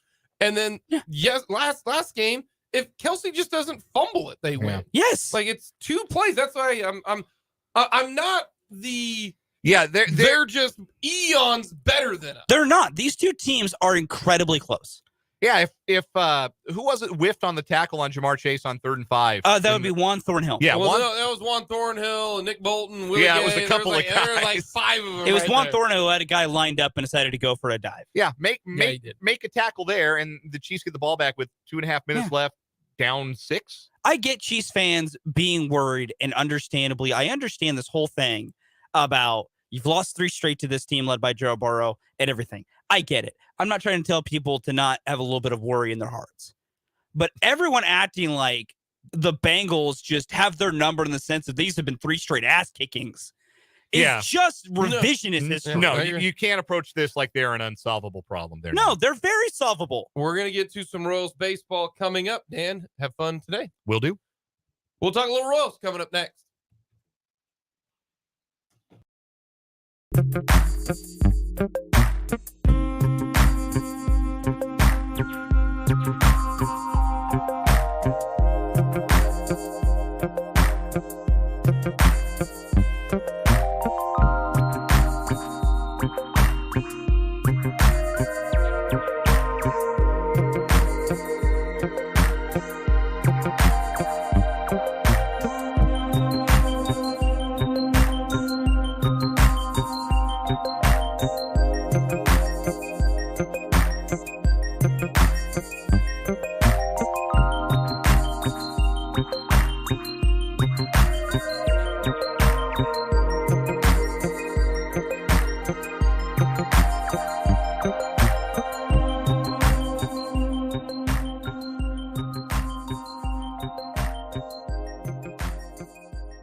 Mic'd up on this Tuesday. Thank you so much for joining us.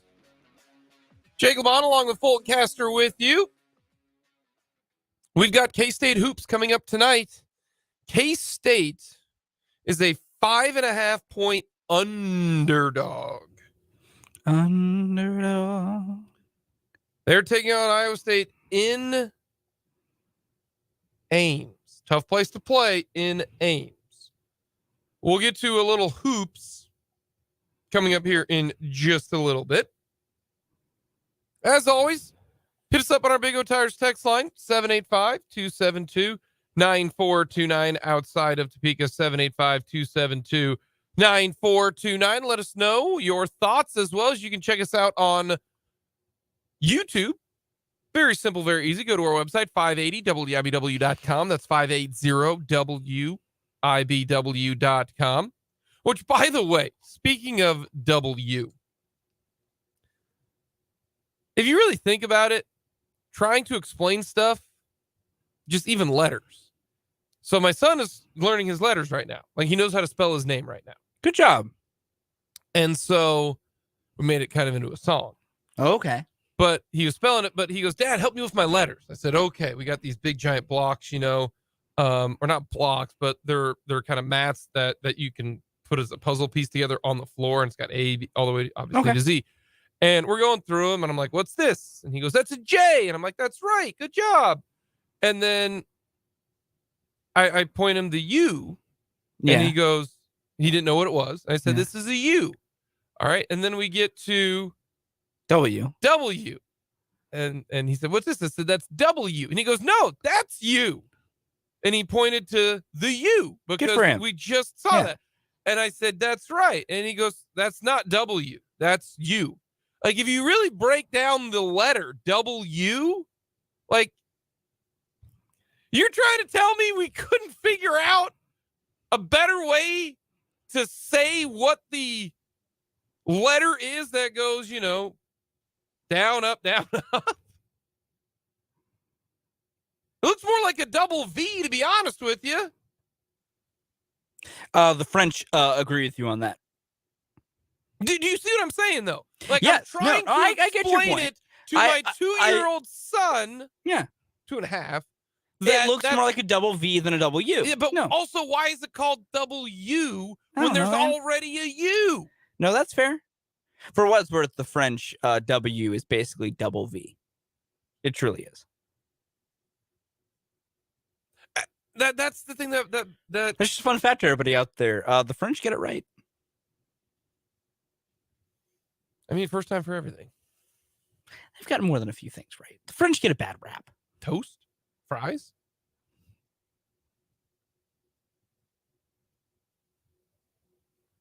Those are pretty good. Why do I talk to you? But that's what I was outside of being thinking. paid to do Anyways, 580 WIBW. Yes. Check us out. Hit the subscribe button on YouTube. We got all sorts of recaps, reactions. We'll get to that coming up later this week. Of course, with the K-State tonight, KU. We'll talk about them in just a little bit. Fulton, so far you're 0 for 1. I'm fine. We're good. Small We're sample size, 0 for 1. Hey, lot of ball left. Lot of ball left. Infinite amount of ball left. Lot of ball left. Infinite amount of ball left. Let's talk a little baseball. The Kansas City Royals have been busy. First of all, happened yesterday. They're cooking. The Royals, they have traded Michael A. Taylor to the Minnesota Twins, an in-division trade. This is kind of odd. In-division trade for relievers, left-handed reliever Evan Sisk and right-handed reliever Steven Cruz. For those of you who follow the Twins minor league system, you actually had a chance to see these guys in Wichita. Now, just to give you a little heads up here. We wanted the Royals to trade Michael A. Taylor last year. They didn't. Yes. That's fine. They trade in this offseason. This is a win-win situation for the Kansas City Royals, and here's the reason why. One, Michael A. Taylor is not part of the future, so there's no point in playing Michael A. Taylor because, first of all, I guess I need to say this. Are the Royals competitive to make the playoffs? No. Then who cares about this year? Therefore, after that, if you're not caring about winning this year, then you need to build towards the future. Mm-hmm. And Michael A. Taylor was on his last year of his deal this year, so there's no point in playing him. Build towards the future. So they traded Michael A. Taylor. They also are saving $4.5 million. They're going to eat $3.5 million, which is fine. It's part of doing business. Probably to begin with, you shouldn't have given him a 2-year deal. So that is a win in and of itself. End of discussion. Before you even get to the return, it is a win. You need to see if Drew Waters, and that is the guy that I think you need to put your chips in. It is Drew Waters in center field. Kyle Isbell has had chances, but right now I think Drew Waters has the highest upside between the two. Is Kyle Isbell a fourth outfielder? Yes. That's why I keep Kyle Isbell. So you've got Drew Waters in center field. He's the guy. You save $4.5 million. You find out if Waters is the guy or not. He should play 120 games. You get to, I don't want to call them lottery tickets because a lottery ticket's like a ball.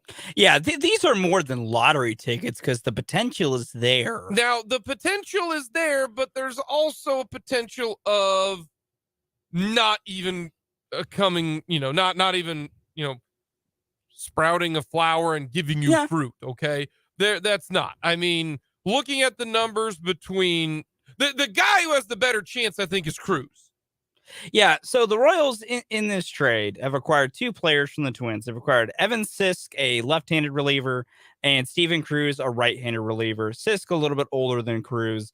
Sisk is going to be a AAA to start the year. Cruz is going to be down in AA to start the year. Sisk last year had a really good run at the minor league level. He's more of a lefty specialist than anything. Lefties hit under 100 off of him last year because he's a sinker slider, little combo guy with a funky semi sidearm delivery too from the left side. Basically, lefties, it's just very uncomfortable with where the ball comes at with the movement too. Sisk, I think this year can help you. I will say now, I think Sisk might be able to break with this bullpen out of camp. He's going to get a chance. And because of what we've now seen from what J.J. Piccolo has done here recently, and we're going to get to that in a little bit, but if Cruz and Sisk give you anything, it is a bonus. If Sisk can become a mid-level relief lefties, even if all Sisk becomes is a true lefty specialist out of the pen, that all he's really ever used for is if you need a bunch of lefties to get out, we bring in Sisk, the Royals bring in Sisk and they mow him down. Win. Done. Finished. We're good. Win. It's already a win because Michael A. Taylor's not on the team, and you can take that $4.5 million and more importantly, and you can give that to Zach Greinke. Sisk is under control till almost 2028. Yeah. So, that matters. Cruz has a electric fastball. He's 6'7" slider. He can make bats miss. His problem is walks. His problem is command. He gets command under control. He will be very good. And that is where this new pitching staff, direction, it's a new pitching staff in charge, pitching direction, pitching regime. Hopes that they can, and that's why they signed Aroldis Chapman. They think he's a guy who's got stuff. And I know you just rolled your eyes at me. I can't help it. But I get your point. I'm strictly talking about baseball aspects of it. From that perspective, I do get your point. They look at this as Cruz is 6'6" with electric stuff. They think we can get his walks under control. We can mechanically change him, just like Aroldis Chapman. Yes. So that is why, one, it's a win because you get to see if Waters is there. Because if Drew Waters is not, or if Michael A. Taylor is on this team, he's your starting center fielder. He's stealing at bat. Yeah, exactly. So that's the reason why. Yeah, even if Cruz or Sis suck, I still like this. It does. Move. And J.H. Piccolo has spoken more today after the second trade. We'll get to the second trade here in a moment. Part of the Michael A. Taylor trade was 100% motivated by they want to see Drew Waters and Kyle Isbell in center field. Yeah. Like J.J. Piccolo has openly said it, that part of the reason they wanted to move him was they needed to get at bats and get a look at both Waters and Isbell. I think they're going to get nearly a 50-50 split in center in spring training. And they're going to decide, because one of the leaders of the Kyle Isbell fan club over here, the better defensive center fielder is Kyle Isbell. 100%, no doubts, the better defender in center is Kyle Isbell. Drew Waters, I think, has a slightly higher ceiling offensively. Him being a switch hitter helps, especially with the Royals' lefty log jam they're getting, and Isbell's one of those lefties. The thing where I do still want to see what Isbell can do, he hits the snot out of the ball. He hits it so ridiculously hard that when you got that potential, I want to see it. But as you've said, Kyle Isbell also is just a great option for a fourth outfielder. Hits the ball hard, plays stellar defense. But no matter what, that is the point with the Taylor trade, was they knew, and I respect that of J.J. Piccolo. He understands what, and that's the refreshing part to this too. Piccolo is saying the things that matter more to me than anything, in that he understands that just the young guys need chances. They need chances to play positions that matter. And guys like Taylor were taking the spot. And also, the Royals need bullpen arms. They need arms in general. That is their number one weakness. So you trade vets to get arms to try and solve that problem. When I look at Isbell or Waters, to me, one, Drew Waters is 2 years younger. That is a very, very good point. No question. And Waters has a higher ceiling. I would agree with that. Even as much as I love Kyle Isbell, I think Waters has a higher ceiling. And I think, but I want them both to get looks, and now they both can, and it's not going to cause you a headache to do it. No. Your crunch is gone trying to get them reps, because you can even make this 60-40 of a split this year and get a lot of looks at both of them, way more than you thought you were going to with Michael A. Taylor on the roster. What I would do, because I would go upside, I would put, unless Drew Waters is completely awful in spring training, but I would start Drew Waters and I would give him the bulk of the at-bats for the first month. That is what I would do. And if Drew Waters starts out fantastic, keep high hand. Drew Waters is your center fielder until that dude goes into a week-long slump. Yeah. And you can still play Kyle Isbell all over the place, but you need extra guys. Yeah. And no. So that I agree. I agree there. So that is the first piece. That was last night's trade, which made me first very happy. Today, then I got more happy. Today, I am not happy about this. Let me rephrase that. I am not happy about this because that means that it just never worked out. Adalberto Mondesi is now a Boston Red Sox. The Kansas City Royals have traded Adalberto Mondesi and a player to be named later for left-handed pitcher Josh Taylor of the Boston Red Sox. Now, this means that this new leadership has decided to move on from Adalberto Mondesi. Mondesi is 27 years old.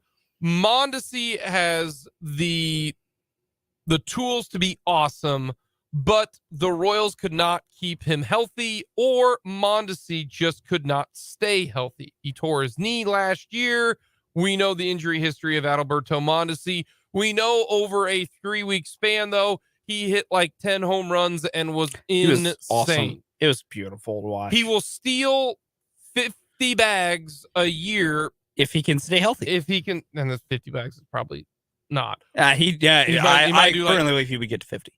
I think you get higher than that if he stays healthy. Trillion. So, as a Royals pessimist, and really outside of 2.5 years, we're all Royals pessimists. This means that Adalberto Mondesi will hit for 280, play Gold Glove defense, and hit like 20 home runs. And you know what? I hope Adalberto Mondesi plays 162 games this year. I hope he does. Like this move was given what the Royals need to do.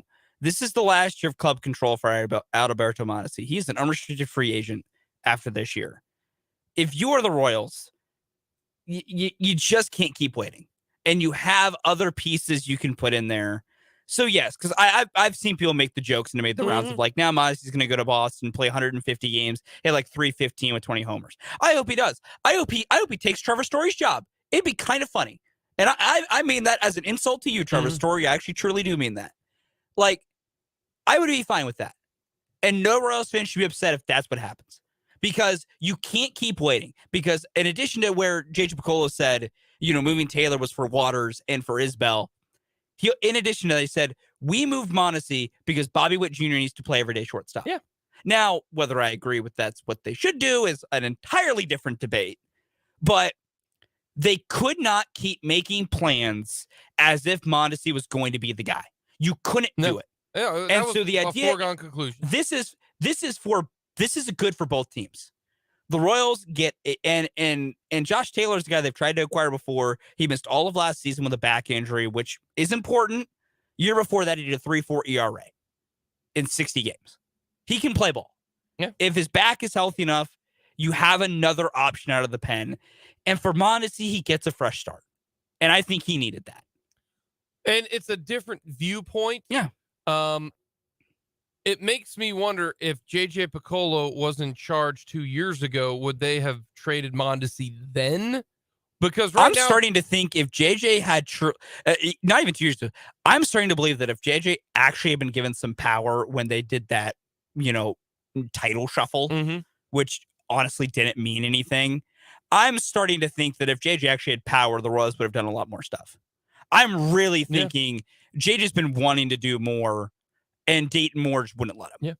And the reason why Bobby Witt Jr.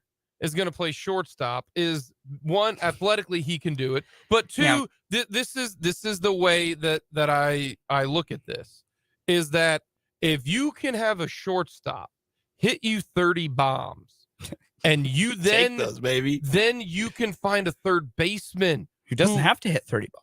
But what if that person does have some power? That's even better. It's all about, because think about this. If you have a catcher who can hit you 30 homers, you have a shortstop who can hit you 30 homers. You can find a third baseman. The problem is right now, they don't have that guy. There's a legitimate question that's open on this team right now when it comes to the position players, and it's who will play third base. And I, much like other people that have made this comment, if you tell me Hunter Dozier, I'm going to commit acts of violence.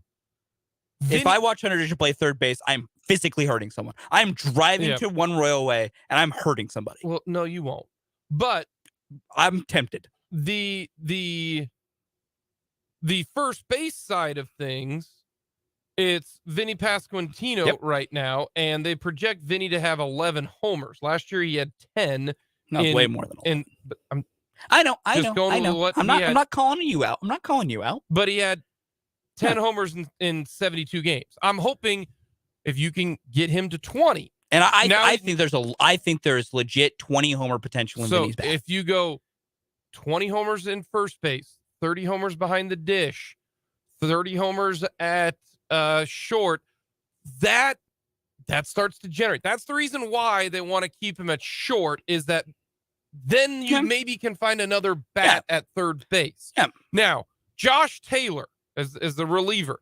This is now setting up, and we've seen this, and also J.J. Piccolo mentioned this in his press conference.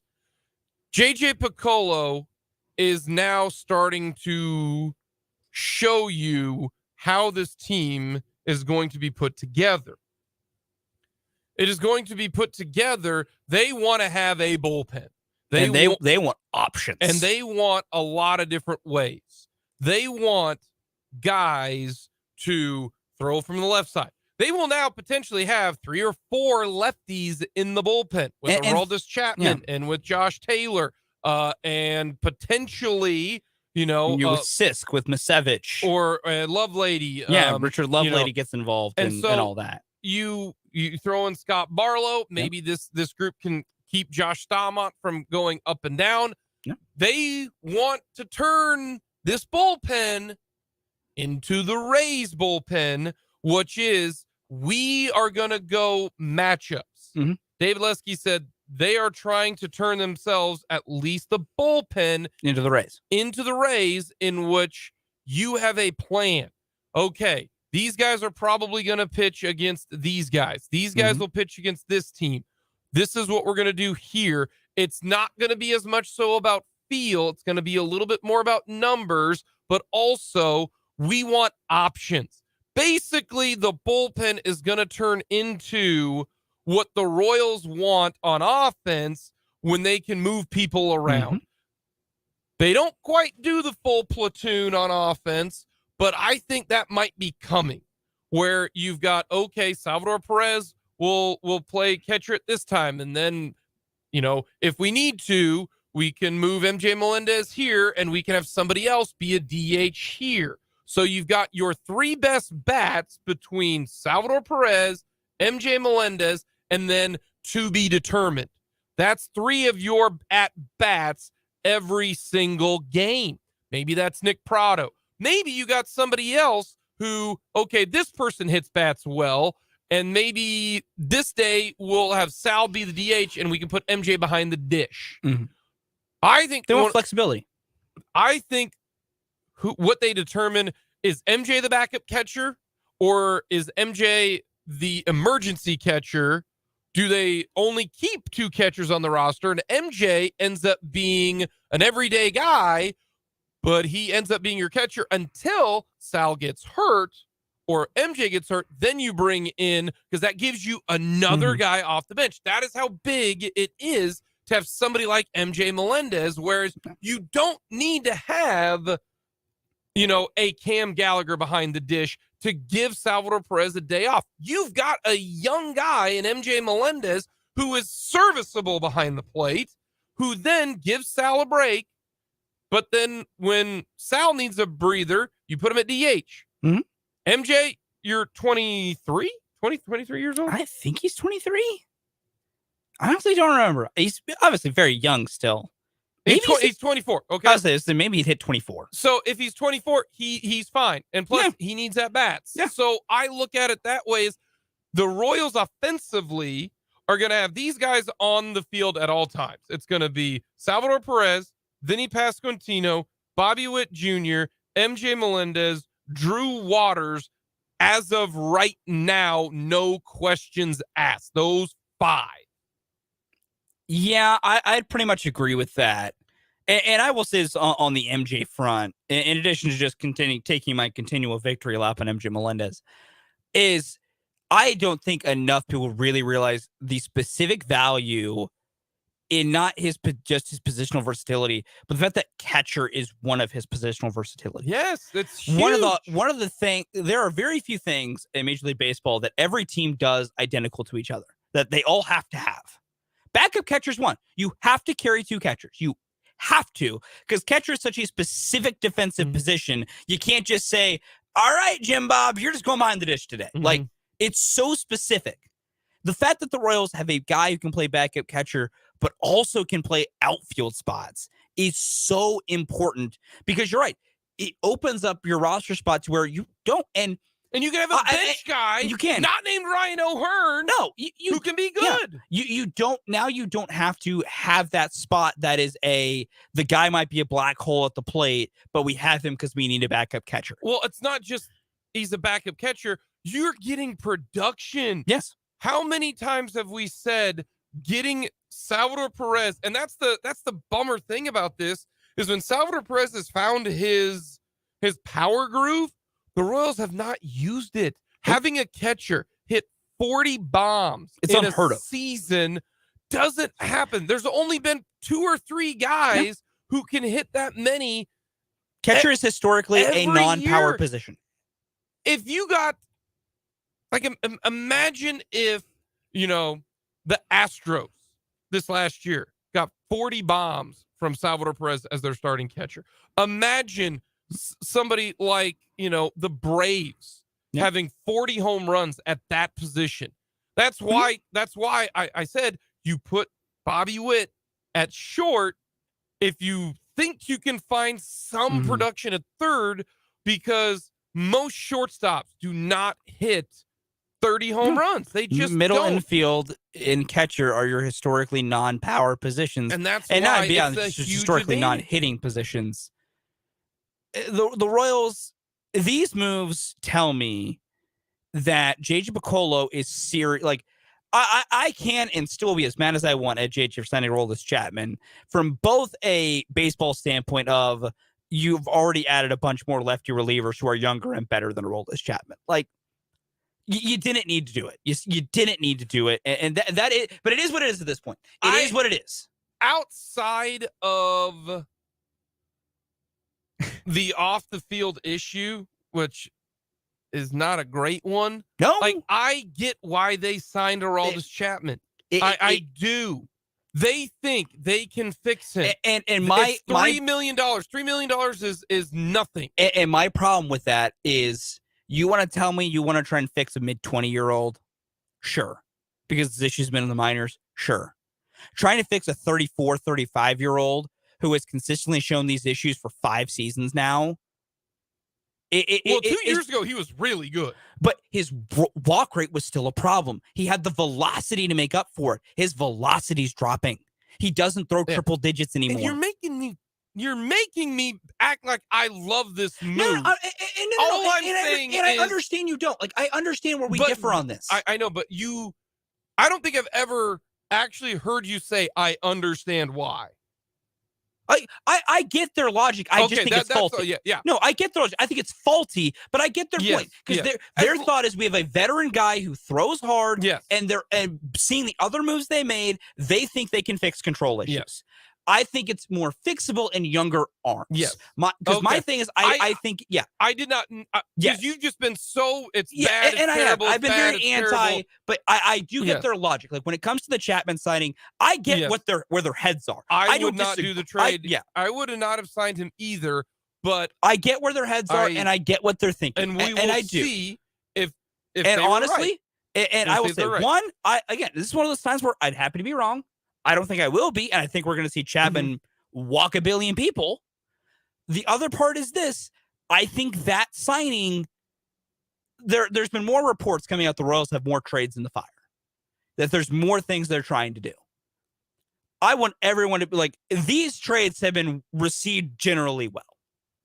There's been some thoughts on both sides of the fence here, but overall, most of these trades have been received well.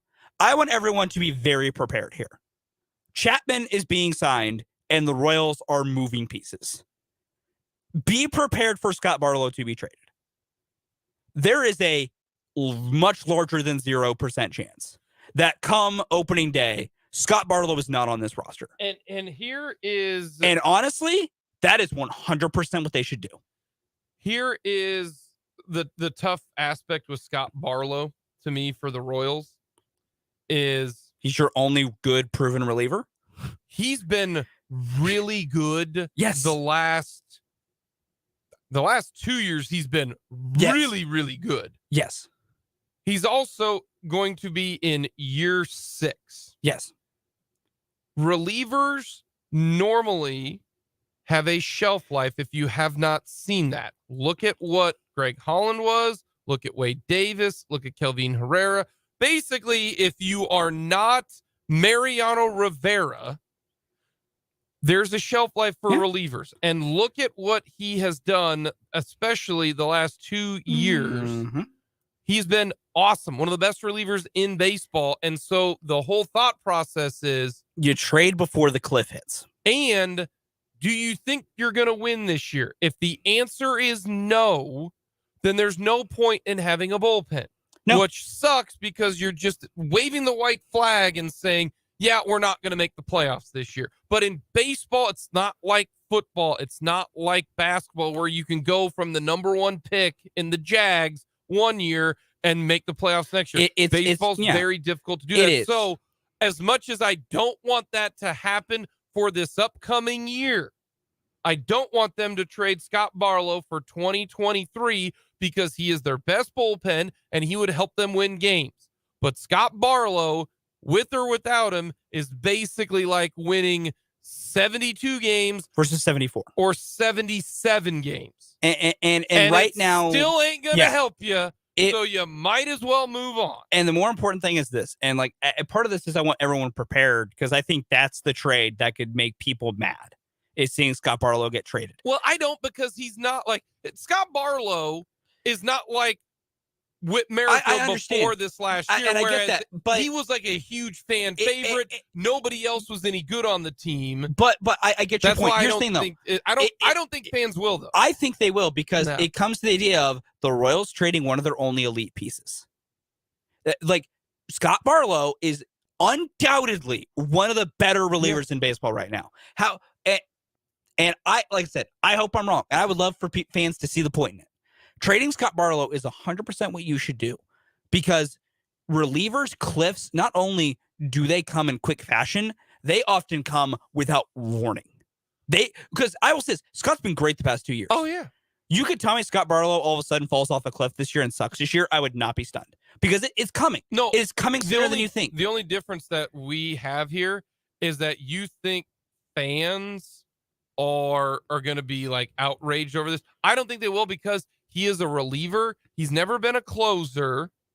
I mean, the Royals are a fan base that, and I'm not just Royals fan base. Sports fans have a very bad habit of accepting trades that are moving very good players before their cliffs come. If Whit Merrifield had been traded when he should have been, would have been outrage. No, I agree with you because Whit was a fan favorite. Everybody loved Whit. You saw Whit every game. You don't see Barlow every game. The times you see Barlow, and that's fair. That's the only difference. I hope I'm wrong on that front too. No, I would love if Scotty got traded. Everyone understood it, and we're fine with it. I just feel like that's one of the ones where fans could get more up in arms, and that's a trade that I hope is coming because it would be another sign of an intelligent move of of understanding we're not winning 85 games going to the playoffs this year. But you know what we can do? We can set ourselves up to do that next season and take some lumps this year, but we've done it to build the team so that way in 24 and 25, we will be in those pennant races. Yeah, I think you're overvaluing the fans. That is potentially true. In a reliever who sometimes pitched in the 7th and 8th inning. You know, this is which is also the correct way to use him. Closing as a specific specialty is overrated. He's not Wade Davis. He's not Kelvin Herrera. He's not Greg Holland.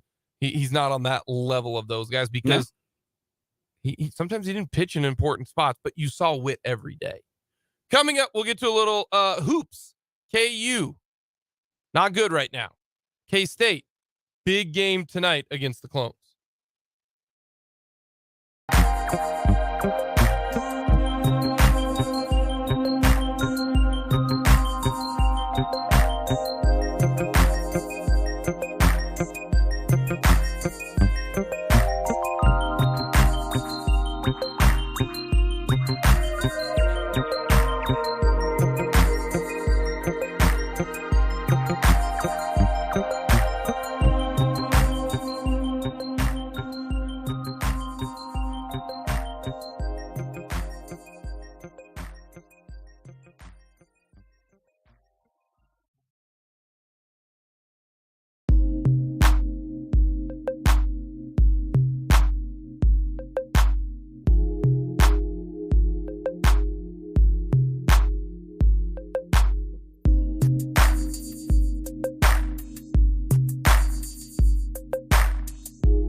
Seven o'clock pregame, 8 o'clock tip. Wildcats taking on the Iowa State Cyclones, 5.5-point underdogs. Or the K-State Wildcats. Did not think that would occur. You know who else is kind of wild? Oklahoma, just a 5.5-point underdog to TCU. Yeah. I think the reason why? Defense. I think TCU and Oklahoma are facing off at Scholmeyer Arena in their weird court because Oklahoma's going to keep that game close. That's why I think it's a 5.5-point spread there. I think the reason why it's a 5.5-point spread and the number 5 ranked, 5th ranked team in the country is a 5.5-point dog because it's on the road at Hilton. Yeah. You can get K-State at plus 190 right now, money line. Would be a choice. I think that's great value. I promise everyone, I'm not hating. I want to make this just very clear. I am not hating. The reason why I say, look, K-State is 17-2 right now. They've got road wins right now on the road at Texas, at Baylor. Those are tough places to go. They are. I'm not disagreeing. They've got home wins. They're playing well. They are. I'm not disagreeing. If you ride with the money line every single game thus far this year, you're a profitable person. You're not just a profitable person. You're going on a nice vacation. I don't disagree. So I think if you're going to play this one, 5.5 points, that's a lot of points in a Big 12 game, considering it is. The games here that Iowa State has won by. This is Iowa State's last. We'll go last 4 games. They lost. They beat Texas by 9. Lost KU by 2. Smashed Texas Tech, but Texas Tech ain't K-State. And they beat Oklahoma by 3. Also beat TCU by 2. Beat TCU by 2. So that's feeling pretty good if you're the Cat. I like the Cat. I think the Cats are playing well. They are. So I'm gonna take the Cats to win this puppy. Like the Cats. I think taking K-State to cover is intelligent because 5.5 is a lot of points in the Big 12. Correct. I think I take Iowa State outright. That's just what my gut's telling me. I feel the Clones as the play. I also don't know the health of Caleb Grill, and that's important for Iowa State. They have limited offensive options, so losing any number of those offensive options is not helpful. No. Even if he hasn't been playing well as of late, losing any number of options is not helpful.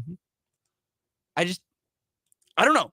I don't know. I don't like the way this game is setting up. I don't like it at all. I'm terrified to touch this game with a 30-foot pole. Oh, I think you take K-State to cover the 5.5. I think you do. I think that's the only part of this where I'm comfortable. Is I think that feels right. If they don't have Grill, and we don't know that yet, they now average 60 a game, and that's over the entire year. In the Big 12, I think they're averaging less than that. If you just go, because to me right now, with at least if you look at numbers, I think now look at only Big 12 statistics. I mean, that's fair. Because you've got enough where you have 7 to 8 games. Yeah. And right now, Iowa State averages 70, gives up 61. So they are excellent defensively, the best defensive team in the Big 12. Yeah, there's 7 of them can bomb. Yes. K-State right now averages 82 on offense. Mm-hmm.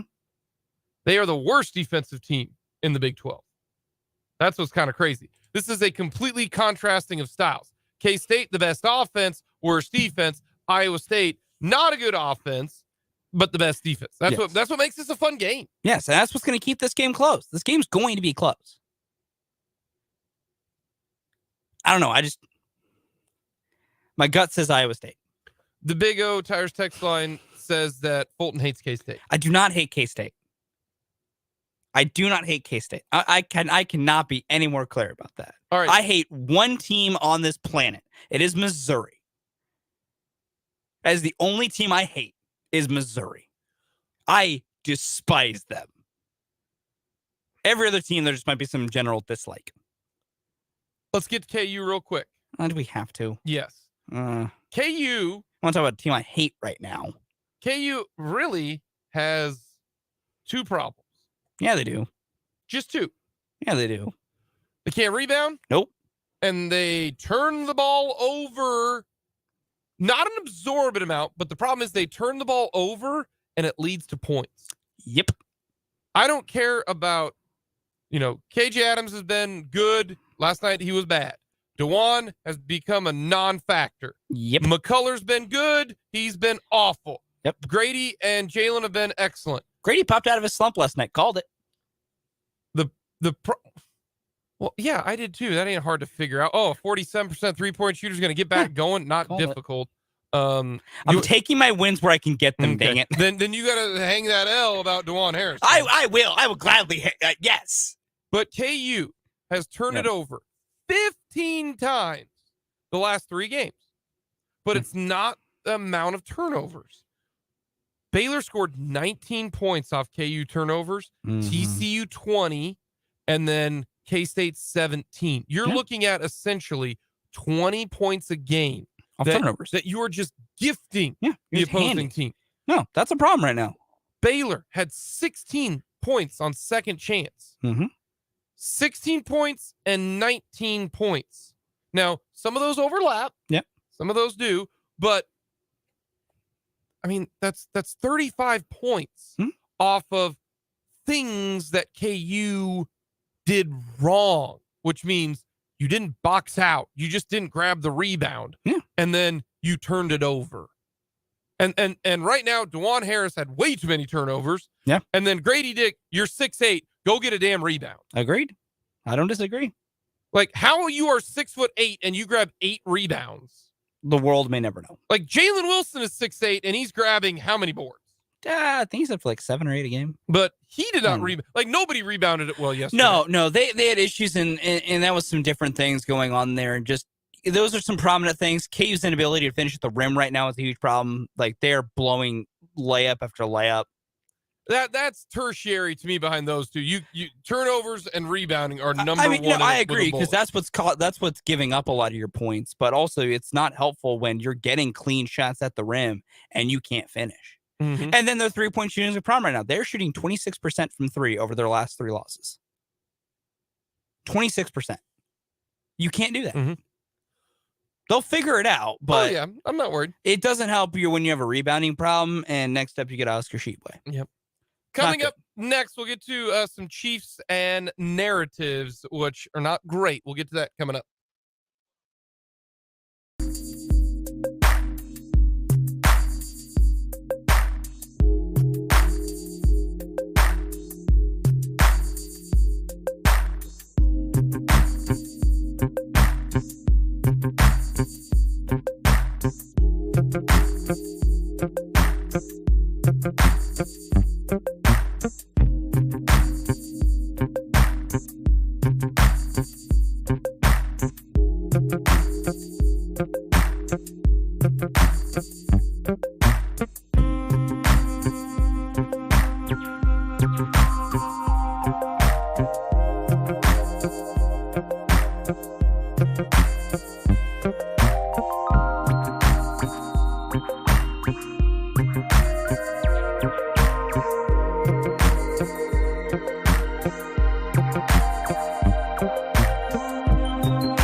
The Kansas City Chiefs are a 2.5-point underdog and are plus 114 on the money line. I don't think Mahomes and the Chiefs have ever been plus 114 on the money line before the kick. I don't know. I might do some research into that tonight. Mahomes, I want to shout out front the Pro Football Reference that I believe usually do give me the money line, if not at least the spread. I think, let me see if I can't find this real quick. I think the Chiefs have been a favorite in every postseason game. Under Pat? I think. There's a chance. Maybe it was, yeah. Here we go. This is from, granted, this was January 17th, so this is before this game. The Kansas City Chiefs minus 8.5 versus Jaguars will be the favorites in their 14th straight playoff game. That's the longest streak in the Super Bowl era. That streak's breaking this week. So that shows you right there, at least in the playoffs. Yeah. You don't get to see that very often. I'm holding out a little bit longer because I think that number is going to keep climbing so you can get a better value later this week. Yeah. That's my personal opinion. Huge. We'll get to a little mic drop coming up next.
Alrighty, what do you got, Fulton? Very simple. Chiefs fans, embrace being the villain. It's really fun. Stop caring that people doubt your quarterback. Stop caring that everyone wants you to lose. And everyone's like, oh, every random fan's like, I'm a big Bengals fan this week. So stop caring. Stop being upset about that. Stop hate being doubted. Embrace being the villain. Being the heel and being the top heel is really fun. Yeah. Just embrace it. Some people can't, though. Find a way. Well, no, like that's not their personality. I know. Like Mahomes could not be the villain. Yeah, again, this from fans' perspective. You know what I mean? The team will never be that, and that's fine. Fans embrace it. It's hard if that's not your personality. That's fine. I'm just saying. It's my suggestion. I agree with you. Don't let other people worry about how you feel about your team, but some people like to be liked. That's part of it. I think Cats, baby. Let's go Cats. Go 7-1. We got a lot more to get to coming up tomorrow here on Mic'd Up. Coming up next, 580 Sports Talk.